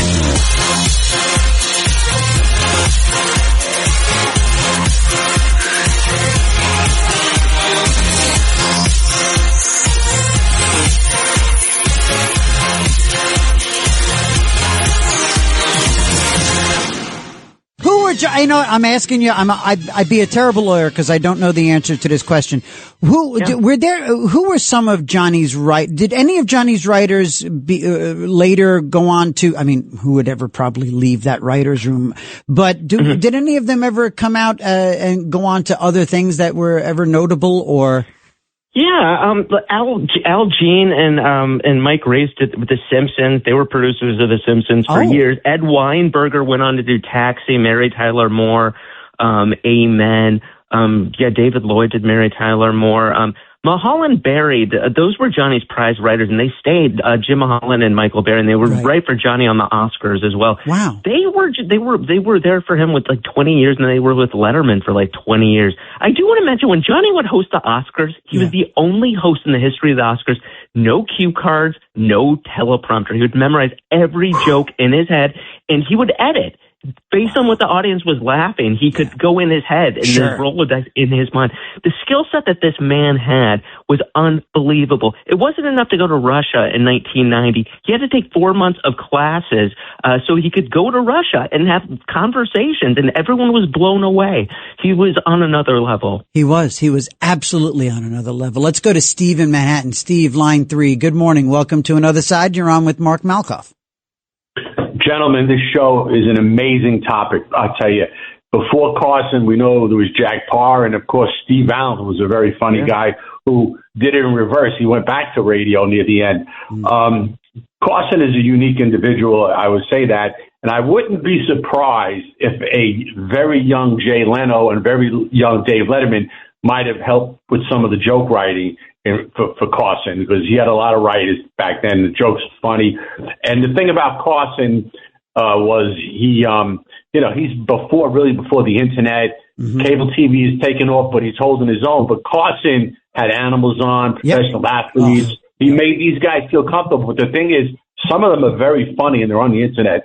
The interview he had with Robert Blake, man, is one of the classics. When he imitates Robert Blake is one of the funny things. He was a flat out comedian and a magician, guys. Yeah, he was, and a member of the Magic Castle. He was a regular at the Magic Castle in L.A.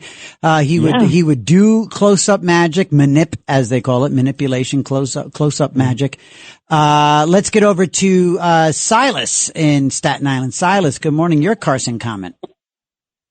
Yeah, one of the things with Carson, not only did he make his guests look good, but he knew how not to fight with him. You see the way Jimmy Kimmel wants to fight with everybody, like with Mark Wahlberg. Mm-hmm. He wants to take his own personal thing in it, where Johnny Carson just let the guests go. Yeah, and oh my God, you hear this stuff with Johnny Winters.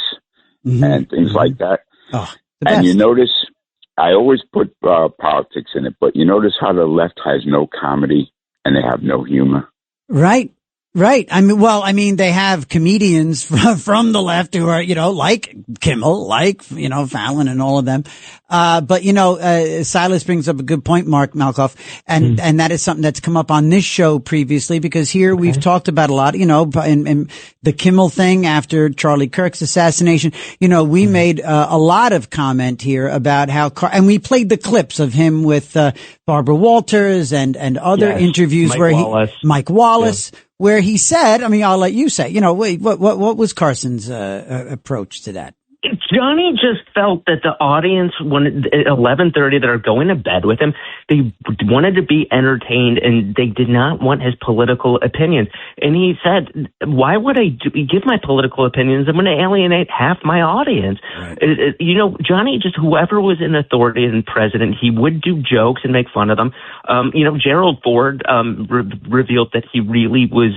He thought they were funny jokes, but at the same time, he thought Johnny Carson and Chevy Chase really made people think that Gerald Ford was a stumbler. He fell once or twice, and the joke definitely hurt him. But Gerald Ford knew they were in good fun. Yeah. He was one of those people, Johnny, that just thought that Jack Parr and certain other comedians like Mort Saul just made a mistake getting serious. And when you're not having the audience laughing, Johnny thought there was something wrong. Right. It's all about the laughs, man. It was all about the laughs and making a good show and not alienating half the damn audience. Let's go to Gene in the Bronx. Gene, good morning. Welcome. You're talking to Mark Malkoff, author of Love Johnny Carson. Good evening, everybody. Hi. I'm so happy to hear you. I watch the show nearly every night it's on, and I'm so happy to hear you. My brother, I think we spoke once. My brother Mickey Marvin was a comic, and he played all the mountains and so forth. And there was a guy by the name of Corbett Monica, if you know him. Yes. Corbett Monica got my brother started in the business. My brother was just a salesman. He was a schmatter salesman, downtown.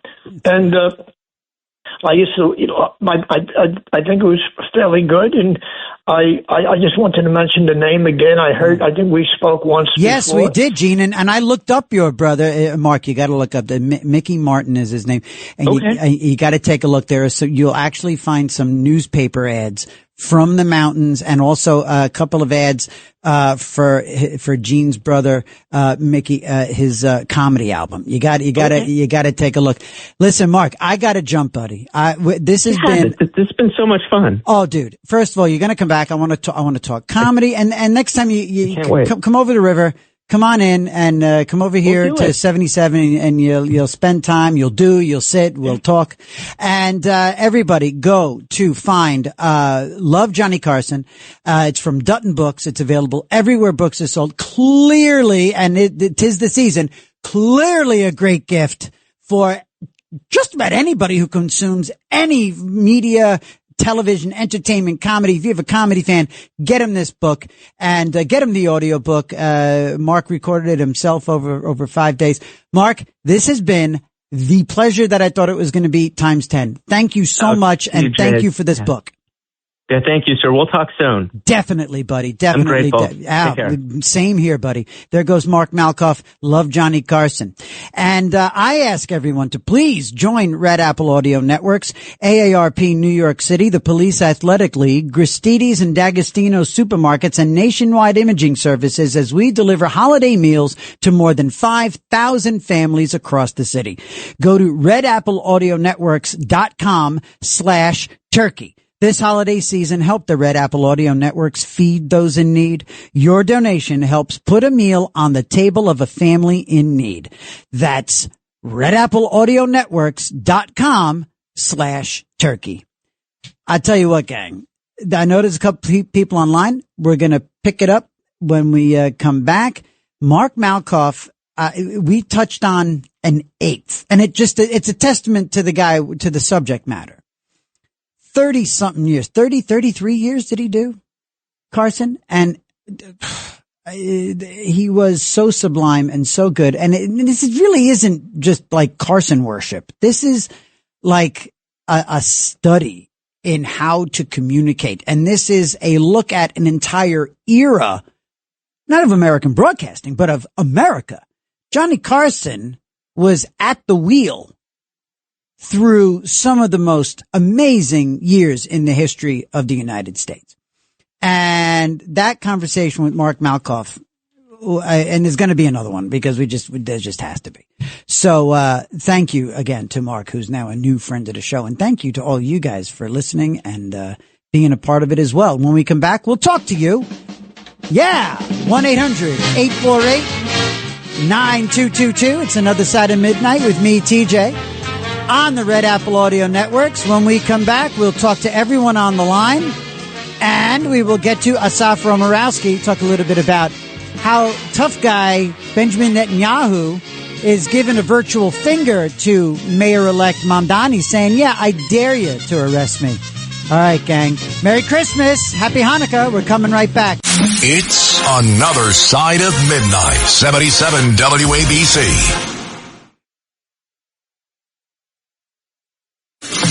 This is Another Side of Midnight with TJ McCormack. Now to the Bernard McGurk studios of 77 WABC. Here's TJ McCormack.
Good morning, family. It is 7 minutes past the hour. Want to thank Mark Malkoff for that fantastic conversation about Johnny Carson. It won't be the last. And that was just great stuff. And thank you for all the calls. And thank you for everybody listening. I'm so grateful. I really, really am. This is just, again, buzzing with that great feeling that comes from knowing that we're connecting. I don't know. I'm sorry. I know it's a bit mushy. I sue me. So I love what I do. So I love you. Rip my heart out. Go ahead. Give me that look. Look at me like I'm some kind of crazy person. Look at me. So I'm mushy. So I'm sentimental. So I'm actually, there's those people, the women especially with that really New York accent that would say like kettle. My mother to this day, kettle. I'm going to turn on the kettle. How would you say sentimental? Almost sounds British. Yes, I'm sentimental. Yes, I'm sentimental. Oof, I'm definitely getting punchy. I'm heavy on the throat coat and light on the, Diet Coke. I've had a few sips of the Diet Coke and I think I just had a bit of a flourish there. A bit of a peak from a few sips of caffeine, but, oh God, herbal tea. Good Lord. But yes, so, rip your heart out. I love all you guys and this is good stuff. I do dig this so much. And, so, as I said, for the next couple of weeks, between now and Christmas, I am definitely. I want to curate a few things. I would love to play some next week, perhaps. Yeah, next week we're really into prime time pre-Christmas. I think next week we'll do some classic Christmas commercials. Say like 60s, 70s, 80s, definitely 70s and 80s Christmas. And I do it every year in my own odd little bubble. My daughters come down and I'll be in the living room watching YouTube collections of these commercials and my daughters go, old commercials again. Okay. All right, Dad. Okay. Old Christmas commercial. Okay. And I'm like, this was when I was little, and I start to say when I was your age. Meanwhile, I've got young women now in my life. They're no longer baby girls. But, I gotta give them credit. They do dig the sentimentality of it and they cannot believe the ancient technology that was being pitched at Christmas time when I was a child. So we'll get even into more Christmassy stuff in the next week, especially. And then eventually I head to, the UK. I'll be broadcasting, likely I'll be broadcasting from the UK, when I'm over there, for Christmas with my wife's family. All right. Let's see. Let's go to Lily's been waiting an age and a day. Good morning, Lily. Hi. Hi, TJ. I love your personality, and I listen to ABC every single night. What I want to talk about, Thanksgiving Day parade was really gorgeous, one of the best parades in years. Yeah. And then at the end with Santa Claus, they had Mrs. Santa Claus, and I'm not prejudiced. She was Chinese, and children were watching that, and they were saying to themselves, where is Mrs. Santa Claus? Yep. The old-fashioned tradition Santa Claus that looks like Grandma with the white hair. Right. And I said, at first I thought, I laughed at it. Then I said, wait, that's not right, Yeah. I said, I was brought up with Mrs. Santa Claus and Santa Claus. Right. And why would they do something like that? You know what? I noticed it as well. And, a matter of fact, I think my wife and my daughter pointed it out first. And then I looked up and I said, I thought, well, no, they're confused. Maybe that's one of the dancers or one of the elves. No, Mrs. Claus was Asian.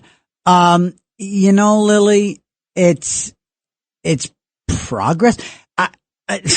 It is what it is. I mean, it's Where is the tradition for the children? I know, Mama. I know, Lily. I know. So let me ask you, if you don't mind, about how long do you go back? Ballpark, without being offensive. About how old are you? 84. Are you 84? Well, First of all, let me say that your accent and your sensibility is a great gift, because almost nobody, and I love how people talk. Almost nobody says Santa Claus. You are a wonderful gift to everybody listening right now, because you speak in a way that's kind of going away. Do you realize that your New York accent is kind of fading away? We don't really hear it much anymore. Well, in my family, I come from a family of 24. Oof. So that's why we got all these accents. So now, let me ask you this: what do you have? So wait, you said you had grandchildren. So is that right? Did I hear you right? You have grandchildren? No, I come from a family of 24 children. 24 children? You had 23 one mother, siblings? one father. And you had 23 siblings? Yes. Oh my 24. God. Where are you in that mix? I'm the seventh oldest. Seventh oldest? Well, there's 6 girls left. That's us. My brothers and my other sisters died of cancer, most of them. Oh my goodness gracious! What did your mom and dad do for a living to support 24 children? My father had 2 jobs. He worked for Max Berman Lumber Company for 45 years, and he worked at I think a Chesler's laundry thing or something. And my mother was a homemaker. Well, of she course was Irish. He was German. And they were both busy. Years ago, that's what it was, a big family. So Irish and German. So the kids, you want to take over the world, but you want to have a drink first. Oh, I like my wine on the weekend, yes.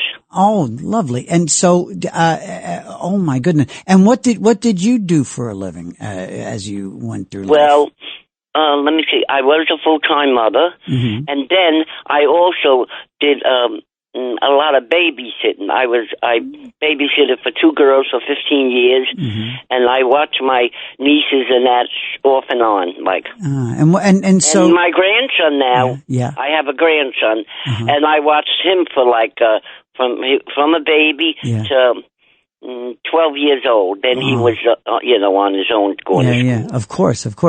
I gotta say, and Lily, let me ask you a question too. I ask this when callers like you call in.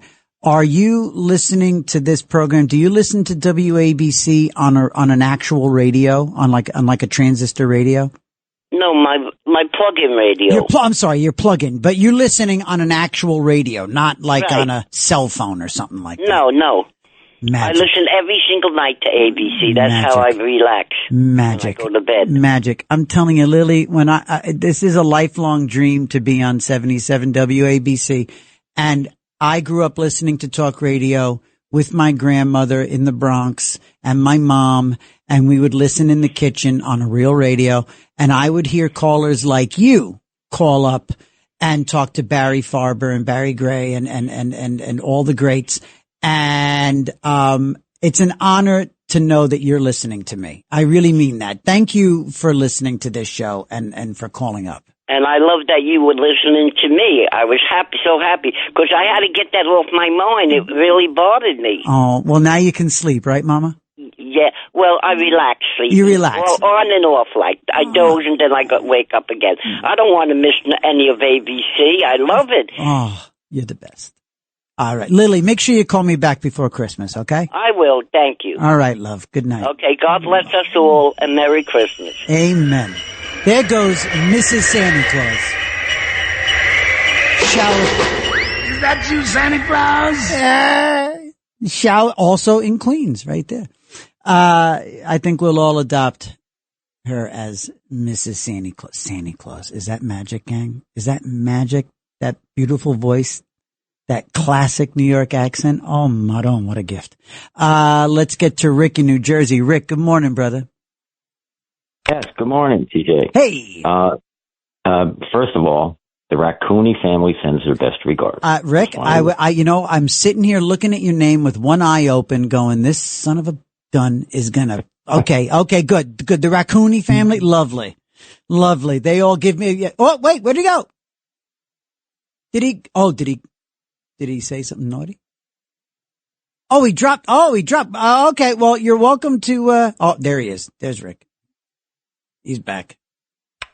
Hey, Rick, what happened? I don't know. Did he just hang up on me? No, I don't think so. I think literally the line just dropped, but I'm glad you're back. So, okay, so the raccoons. Thank you. I was afraid I didn't no, want to, sweetheart. It's kind of like an inside thing with us. I didn't want to, No, sweetheart. No. Okay, thank you very much. No, so the raccoons with their opposing thumbs have given me the finger, I'm sure. No, they like you. I listen to you when I'm outside feeding the cats, and they hear your voice. They're familiar with you. You know what? The cats hear about. Cats hate me more than raccoons. Cats, I'm telling you, dude, I cannot be near a cat without a cat looking at me and going, and I'm not exaggerating. I'm not like doing a thing. Cats hate me. What are you doing to them? Nothing! What am I doing to them? They're being cats, Rick. There you go. See? Anyway, yes, I called a story about Johnny Carson. He once told a story how he got fired, and it was one of the best things in the world because it got him out of the Midwest. But he got fired from a Midwest radio station because he used to be an overnight DJ. Ah, that sounds familiar. Like you, only he would play records, Right, And his producer tunes in, like John Catsimatidis sometimes does, Yes. and all he hears is, and then he realizes it's the end of a record. Oh. He's not picking up. He fell asleep. Oh, my goodness. Yeah, so he calls the station, but the phones are off because he's on air. They're muted. So he can't get through to wake Johnny up. Magic. So he gets in his car, the producer drives all the way down to the station, and the security guard won't let him in because the red light on air is on. Oh, I love it. And so he had to stay outside until Johnny, like about a half hour later, woke up, and that was the end of Johnny for that show. So, wow. That gave him the opportunity to pursue other things. Yeah, I mean, we keep you awake calling in and all that, but can you imagine maybe during 4 hours of just talking, not having guests, you might fall asleep in the middle of the night. Oh, I could, no, I would be very, especially if I'm not back on my Diet Coke soon enough, which I know is not good for me. What is that about? It's, you know what, man, it just is. I thrive on coffee and Diet Coke, considering it used to be, booze and cigarettes. I'll take the trade, but no, I definitely need that kick. But it sounds like you gave it up. Like you're saying, I only took a couple sips. No. It's because my throat's been a little bad, so I've been drinking this herbal tea called Throat Coat. Have you ever heard of Death Wish coffee? You know, I just saw Death Wish coffee in my high-end grocer. It's incredible. Is it? First of all, they say that the recommended amount of caffeine for the daily is 400 milligrams. That's like 4 cups. Right. Okay. Child's one play. cup. Yeah. 1 cup of Death Wish has 720 milligrams. Okay, I'm in. The alcoholic, almost twice your daily amount in 1 cup. The alcoholic in me says, challenge accepted. Oh yeah. I think it's 1 notch below cocaine. My God. Well, I never did go there, so maybe it's time I take a shot at Death Wish. All right. Hey, Rick, thank you, buddy. Maybe I'll send you some for Christmas. Hey, look at you. Thank you, buddy. Thank you for calling in, and tell the raccoons I said stay the hell away from me. All right, buddy. 1-800-848-9222. 1-800-848-9222. And, let's get to, you know what? While it's still fresh, let's get to Carlota in Rhode Island. Carlota. Hi. I can't believe there's one question you did not ask the woman with 23 siblings. Uh-oh. What did I not ask? Think a minute. You have 24. This woman gave birth, her mother gave birth 24 times 9 months. Right. Her fertility period would have had to be whatever. Right. Well, how many were multiple births? How many were twin? All right, Lily, you're still listening, love. Do me a favor. We don't really jump back on the line very often with anybody, but if Lily wants to call up and tell Bill, our producer, if any of her siblings were twins or triplets or God knows, right?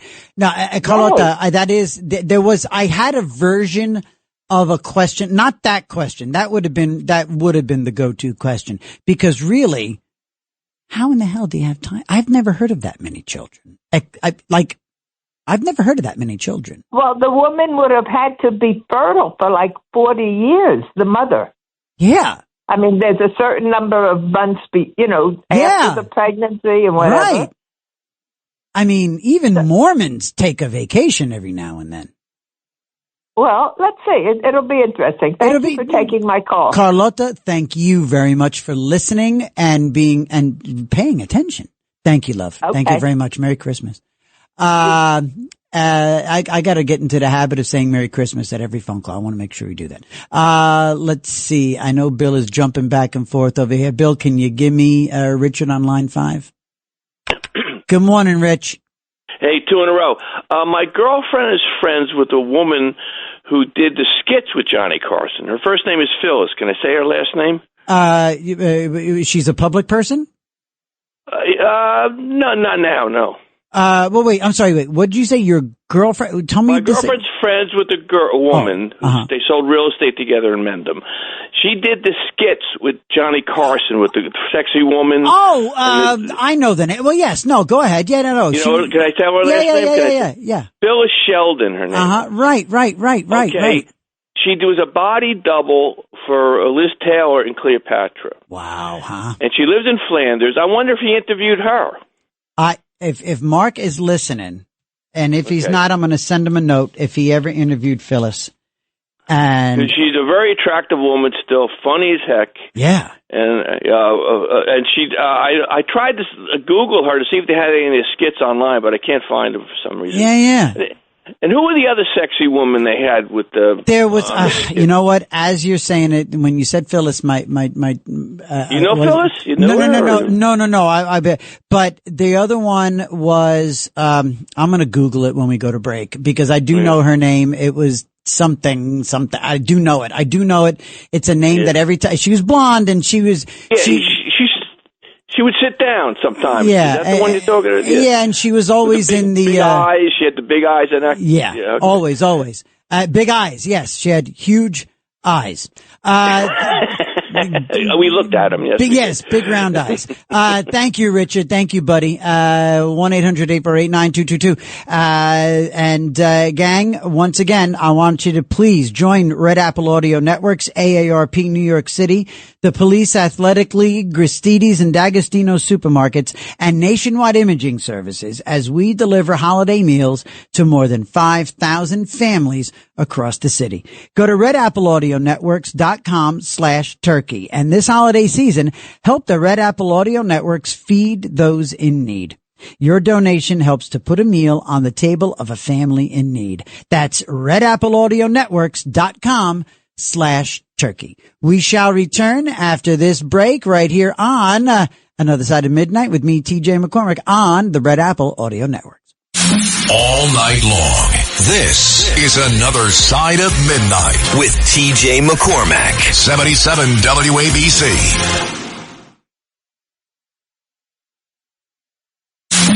It's Another Side of Midnight. Political humorist TJ McCormack. Now, to the Bernard McGurk studios of 77 WABC.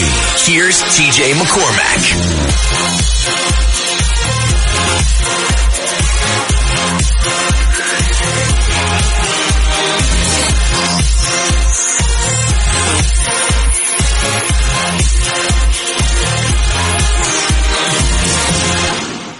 And joining us now here on Another Side of Midnight with TJ McCormack on the Red Apple Audio Networks is, now I can say a longtime friend of the show. Been on since, the very first, hours that I was ever on the air here. Asaf Romarowski. Asaf is the executive director, of Scholars for Peace in the Middle East and joins us once again. Thank you, Asaf, for coming on this morning. Thank you for having me. Always a pleasure. Hey, so listen, man, a couple things. Here in New York City, we just keep watching this saga unfold. Every once in a while, we think, Mamdani, he's containable, he's controllable. His policies aren't going to see the light of day. And then other times we say, oh my God, this guy is an offensive anti-Semite, exactly what we always thought. Most recently, he doubled down in the last 24 hours or so, doubled down on the fact that he said he is going to arrest Bibi Netanyahu if he sets foot in New York on war crime charges. And Bibi said, hold my Manischewitz. And basically he said, hold my beer. I've been challenged by tougher and meaner. And he said, I dare you. Asaf Romarowski, what do you make of this situation? Well, I think it's typical, of Netanyahu. Yeah. He's not going to back down. No. And Mamdani he's a poster child of the woke narrative. Mm. And what you see here, and what you saw the people who voted for Mamdani, were all getting behind the slogans that Mamdani endorsed, globalized intifada. He was part of SJP when he was a college student, and he continues to do so. And if we looked at the acceptance speech after the elections, you saw the true ideologue that he is. Yeah. So I don't think it's anything beyond Netanyahu to come to New York and make a point. Mm. And the fact that, from his perspective, Mamdani's a kid. Right. Yeah. He's a kid and he's talking and he doesn't know the power of his words. Meanwhile, Bibi has seen the most awful things that the world has to show, and he's seen it right up close. He's a walking, living, breathing hero. And he's seen, young punks like Mamdani come and go. Right. I don't think that this is going to scare Bibi Netanyahu. I mean, we've heard all these kind of rumors also about the International Court of Justice trying to call Netanyahu into order and prosecute him. These are not the things that scare Netanyahu. Right. And if anything, he wants to make a point that he's not going to back down. Driving in, we're talking to Asaf Romarowski, Executive Director of Scholars for Peace in the Middle East, our resident Middle East expert here at another side on another side of midnight. And Asaf, I was driving into the city last night, and I was thinking, and I thought about the image of Netanyahu actually letting himself be arrested. You know what I mean? Like, I wonder because the initial thing is, no way, over my dead body. You see his guards, squaring off with New York City cops. You'd hear stories about New York City cops saying, we're not doing this. And then I thought, wait a minute, what about the other version of that where Netanyahu says, no, let him cuff me. Here you go, fellas. Put the cuff. That never occurred to me until my drive down the FDR last night. What do you think about those scenarios? Actually arresting or a standoff in that situation. What do you think would be the fallout from that? And keeping in mind President Trump, what he would think about all that. Well, let's put it into context. Mm-hmm. Netanyahu has now been invited once again to the White House. Mm-hmm. This would be the fifth visit, so he would be the most accepted foreign dignitary in less than a year. Right. Who's been invited to the White House. Boom. In addition, Mayor Adams was just now in Israel. Mm-hmm. He just committed all this money to combating anti-Semitism while he's still in office. Right. Before the inauguration in January. Mm-hmm. So the idea that New York would act like as an independent entity, and where he's so close to the president of the United States, right? He knows where his backings are. Yeah. Not to mention the fact that you have one of the largest Jewish populations in New York City. Yeah. if you saw what happened with the attack at the synagogue, imagine what would happen and how Netanyahu would take this entire scene and milk it to his advantage.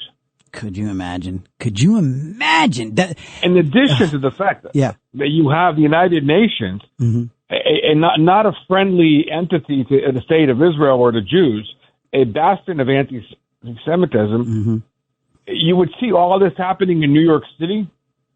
Yeah. The PR would be insane. Yeah. Not to mention the fact that Mamdani is trying to make himself or endear himself to Jews who are not Zionists and trying to separate this apart between Zionism and Judaism.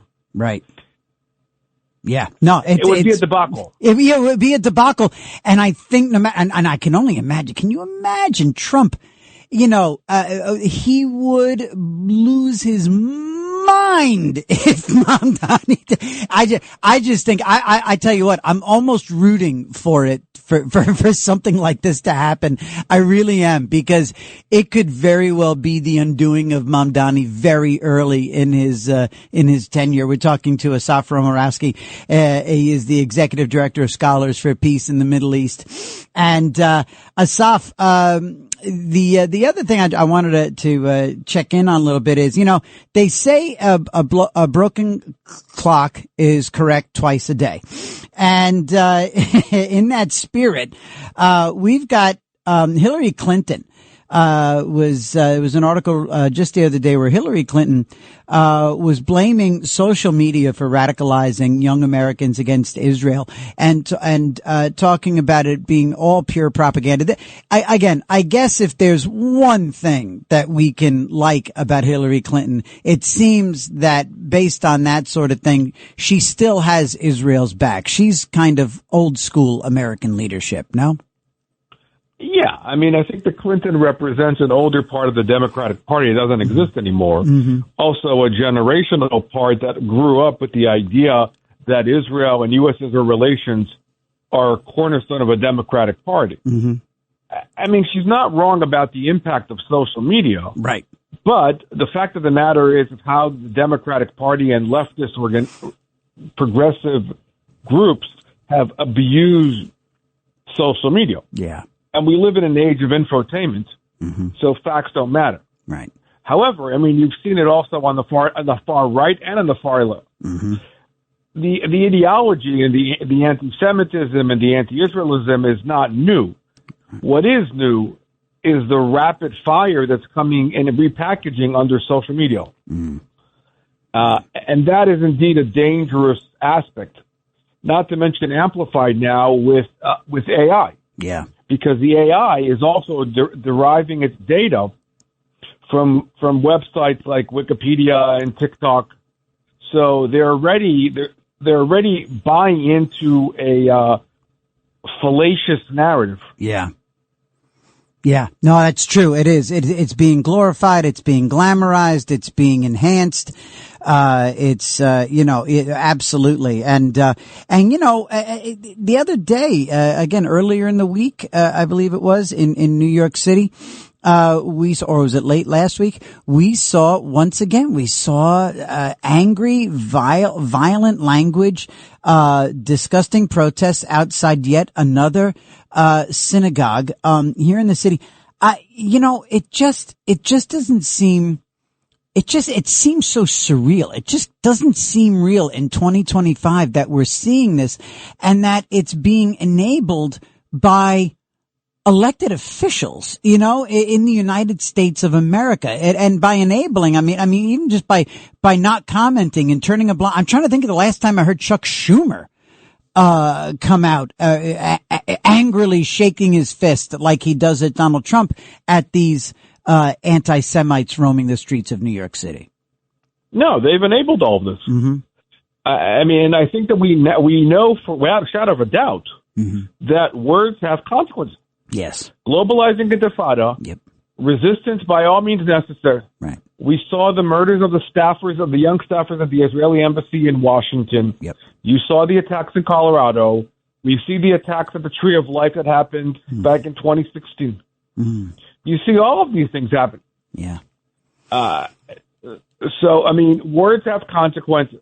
Yeah. And people are acting upon it. And we saw it also during the encampments on every college campus in the United States. Yep. Yeah. No, it's something that, you know, again, we hope that this inauguration of Mamdani doesn't light a match, that doesn't, you know, take a bad situation and make it worse. He doesn't seem capable, nor do any of his peers, the AOCs or anybody else. None of them seem, or Ilhan Omar, none of them seem capable or willing, to step forward and say, you know, let's take the air out of the balloon, you know, whatever. So we're going to have to definitely keep an eye on it. And as we do, we're going to keep you very close. Asaf Romarowski, thanks for joining Another Side of Midnight yet again, here on the Red Apple Audio Network. So I'm grateful for your time as always. Thank you as always. All right, buddy. Bye-bye. He's fantastic. Constantly has his finger on the pulse. And, thank you once again there, Asaf. Very, very cool. And, again, Mamdani, I mean, good luck. Good luck. You want to take on, everything, all of the baggage that would come with arresting, to many people, a hero?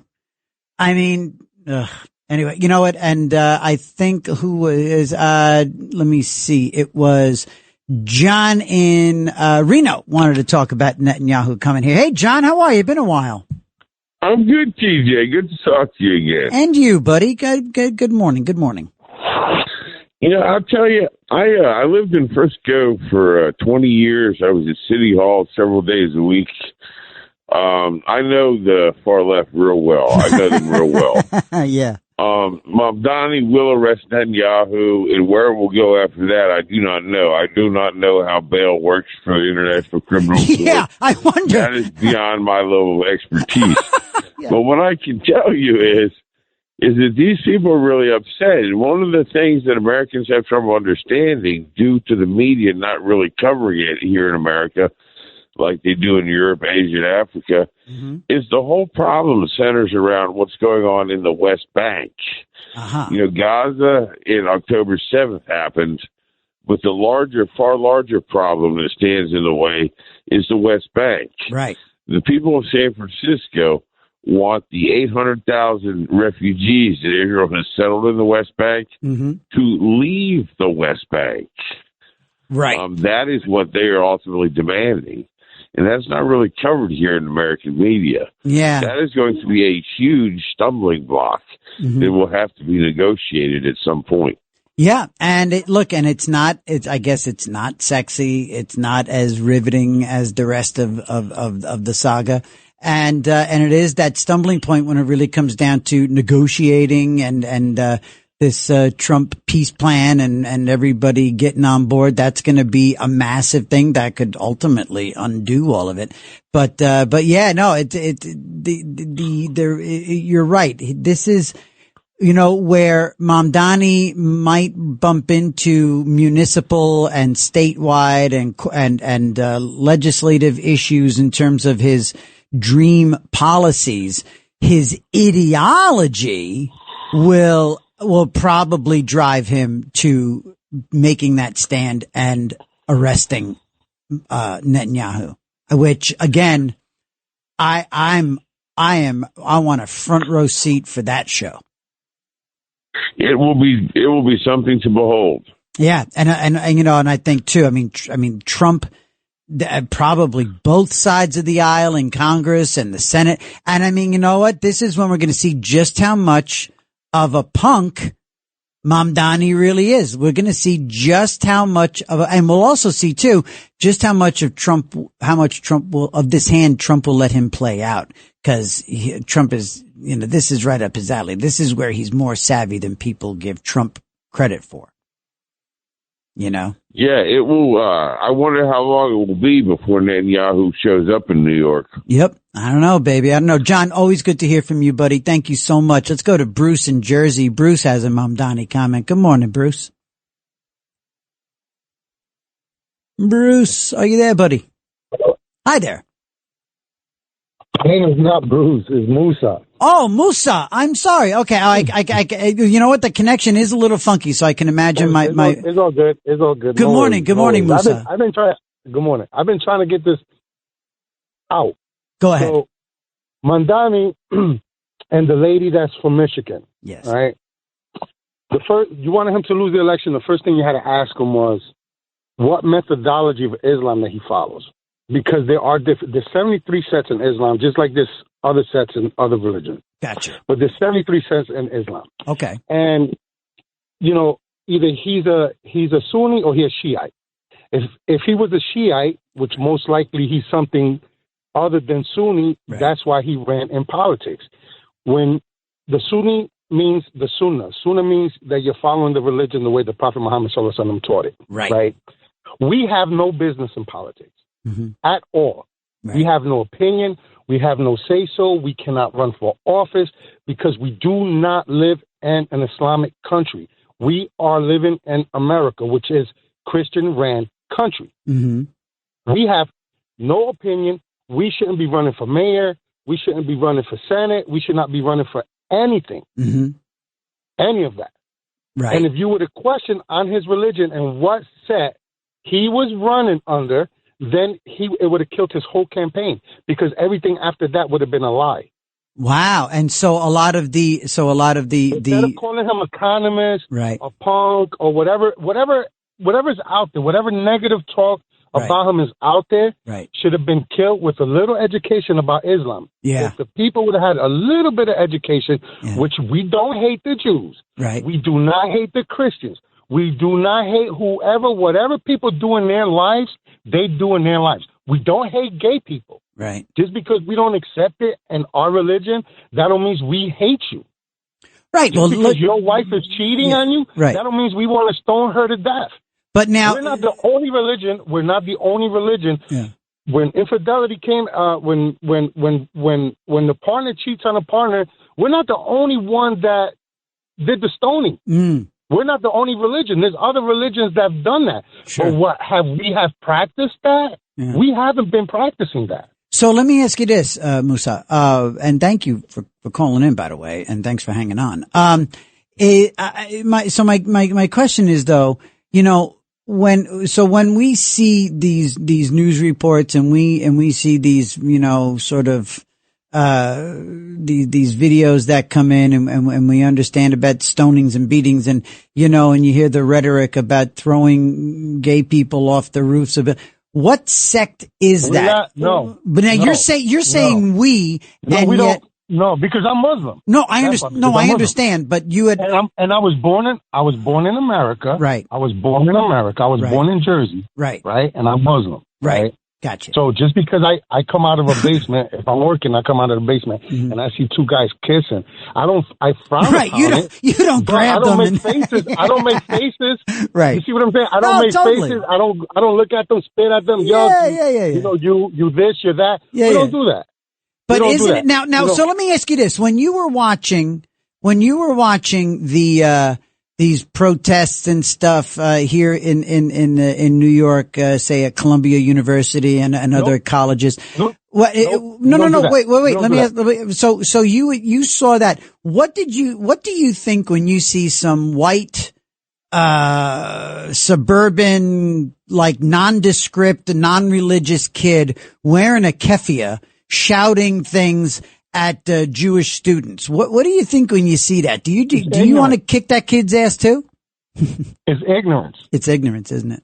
It's ignorance. You can't put your intelligence with people's ignorance. Right. If somebody, we don't debate. We don't do any of that. If somebody, like when my friends ask me all the time, hey, how come, X, Y, and Z, whatever question they ask me, the first thing out of my mouth is this. Yeah. If you really want to know, ask me anything you want to know. If I have the answer, I'm going to ask it. But if you're trying to poke holes in my religion, leave it alone because it's going to create an argument. See, there you go. So, and if I don't know the answer, I'll keep that question in the back of my mind and I will find out the answer. So let me ask you this question because I have to go to a break, but let me ask you this question real quick. And I'm really grateful that you called and I hope you call back again. Is it possible that Zohran Mamdani is anti-Semitic? Is it possible that he actually does think that there's a Jewish cabal and that he's got a problem with Jews, not just Israeli policy? I don't know because I never sat down with the man and spoken with him. That's how you're supposed to treat it. Like right. I can't say, oh, Trump is racist. Yeah. How do I know? I never had a cup of tea with Trump. Right. I never had a conversation with Trump. Musa, you're awesome. Yeah, I do, and I'm grateful. I can't judge. It's not up to me to judge. I hear you. You know, like if I break the law and I go in front of my peers of 12, that's their job. It's not my job to judge the guy that's going on trial. Gotcha. I'm not there. I didn't talk to him. Listen, I didn't sit down and say, like hey, I said, I'm grateful that you called. Salam alaikum, and thank you very much. Wa alaikum. All right, buddy. There goes Musa from Jersey. 1-800-848-9222. It's Another Side of Midnight with me, TJ, on the Red Apple Audio Network. All night long, this is Another Side of Midnight with TJ McCormack. 77 WABC. It's Another Side of Midnight. Political humorist TJ McCormack. Now, to the Bernard McGurk studios of 77 WABC. Here's TJ McCormack.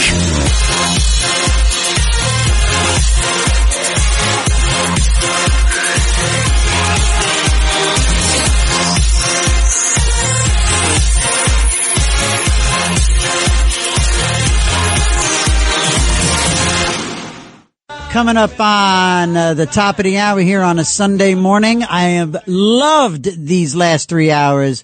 Love these last 3 hours. Thank you. Danny in Bridgeport. Good morning. Welcome. Hey. 2 hours of pushing broom. Ain't got no cigarettes. Hey. King of the road, baby. I love it, man. Great. And let's not be fooled. Yeah. That's it. Well, hello, TJ. Listen, we love this show, man. Thank you. And it's full of everything, man. Thank you. It's got everything, variety. Yeah, tonight was a good one. Tonight was a good one. I'm sorry, this morning. Damn it, I did it again. This morning is a good one. Well, you always remember, if the people are up, it's late night. If they're just waking up, it's the morning. Exactly. But the thing is... Yes, sir. Yes. People have to realize now, I hate to break people's hearts, Christmas season, everything. Mm-hmm. You are now a foreigner in your own country run by third worlders. Man, Danny is a third worlder. We've heard what he's saying. Yeah. The other call is trying to say he didn't have a cup of tea with him. I didn't have a cup of tea with Stalin. I don't know what he really believes. You're right. All right. Why do these guys get big airtime for? Then the host starts interviewing them. Yeah, I didn't have a milkshake. Look, it's important. I know what he was doing. I get what Musa was saying. I get it. And look, he's trying to, I get it. And he's not wrong. He's not like factually incorrect. And I think if anything, having that conversation with Musa, I think gives credibility to your position as well as his, frankly, I think. Yeah. Yeah, and also, Danny, why doesn't he arrest a Boy Scout troop or something? Come on, he can't arrest Benny. I would love for it to happen. He cannot arrest them. It would be his undoing. International law. It would be his undoing. He can't do it because, first of all, for now you to come to the United States, you have to get a clearance from the federal government. And the government knows he's coming in. Could you picture if he would make the New York City Police Department look like a bunch of clowns? Well, you know what? But that's my point, though. That's my point. I would love to see him try because you would have Tish. He'd have to go through Jessica Tish to do that. That's what I'm saying. I would love for him to say, we're going to do that and have Netanyahu come into town and either be arrested and, oh my God, World War III in terms of, PR, or he doesn't get arrested and this dope Mamdani looks like is a laughing stock. So I'm all for that scenario, frankly, buddy. Well, listen, it's a lose-lose. First of all, yeah, but listen, the other guy's saying that Muslims don't vote. Now, does he know about Dearborn, Michigan? I mean, come on. Does he know about Minneapolis, Minnesota? What are they doing?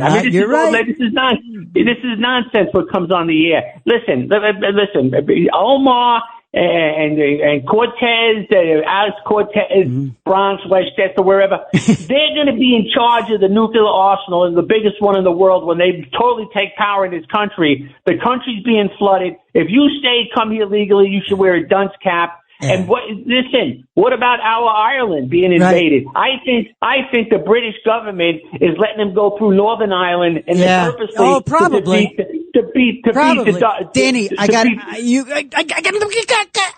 gotta jump real quick. Let's go to Joaquin. I don't want to not talk to Joaquin. Hello, Joaquin. We are in rapid fire mode here, buddy. All right, TJ. Yeah, you know something, I'm sorry, but I agree with your last caller. I mean, you just have to look at what's going on, how Islam is conquering the world. Sure. So, it's a new crusade in a lot of ways. The other way around, you know. How's that throat coat work? I tell you what, it does the trick. I'm still talking, and it really does the trick. It's a fascinating herbal tea. It's got like a silky, sort of a texture to it. It's interesting. Right. It works. We all swear by it in show business. Yeah, I'm not doing too good right now.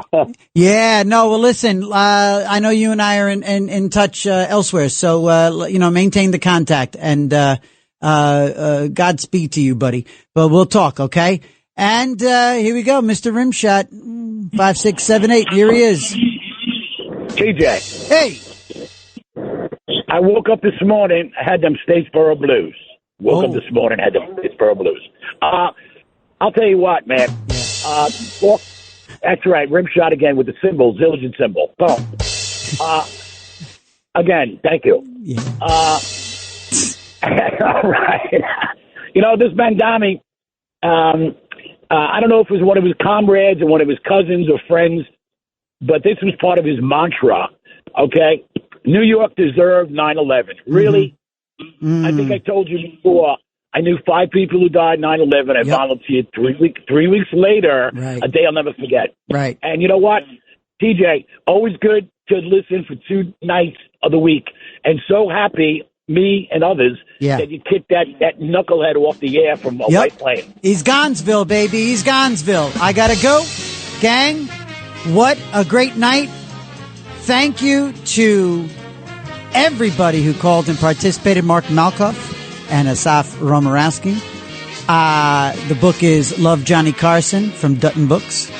Gang, you guys were phenomenal. E. Frank, I owe you a phone call. We'll do that next week. Everybody, have a great rest of the week. Merry Christmas. Happy Hanukkah.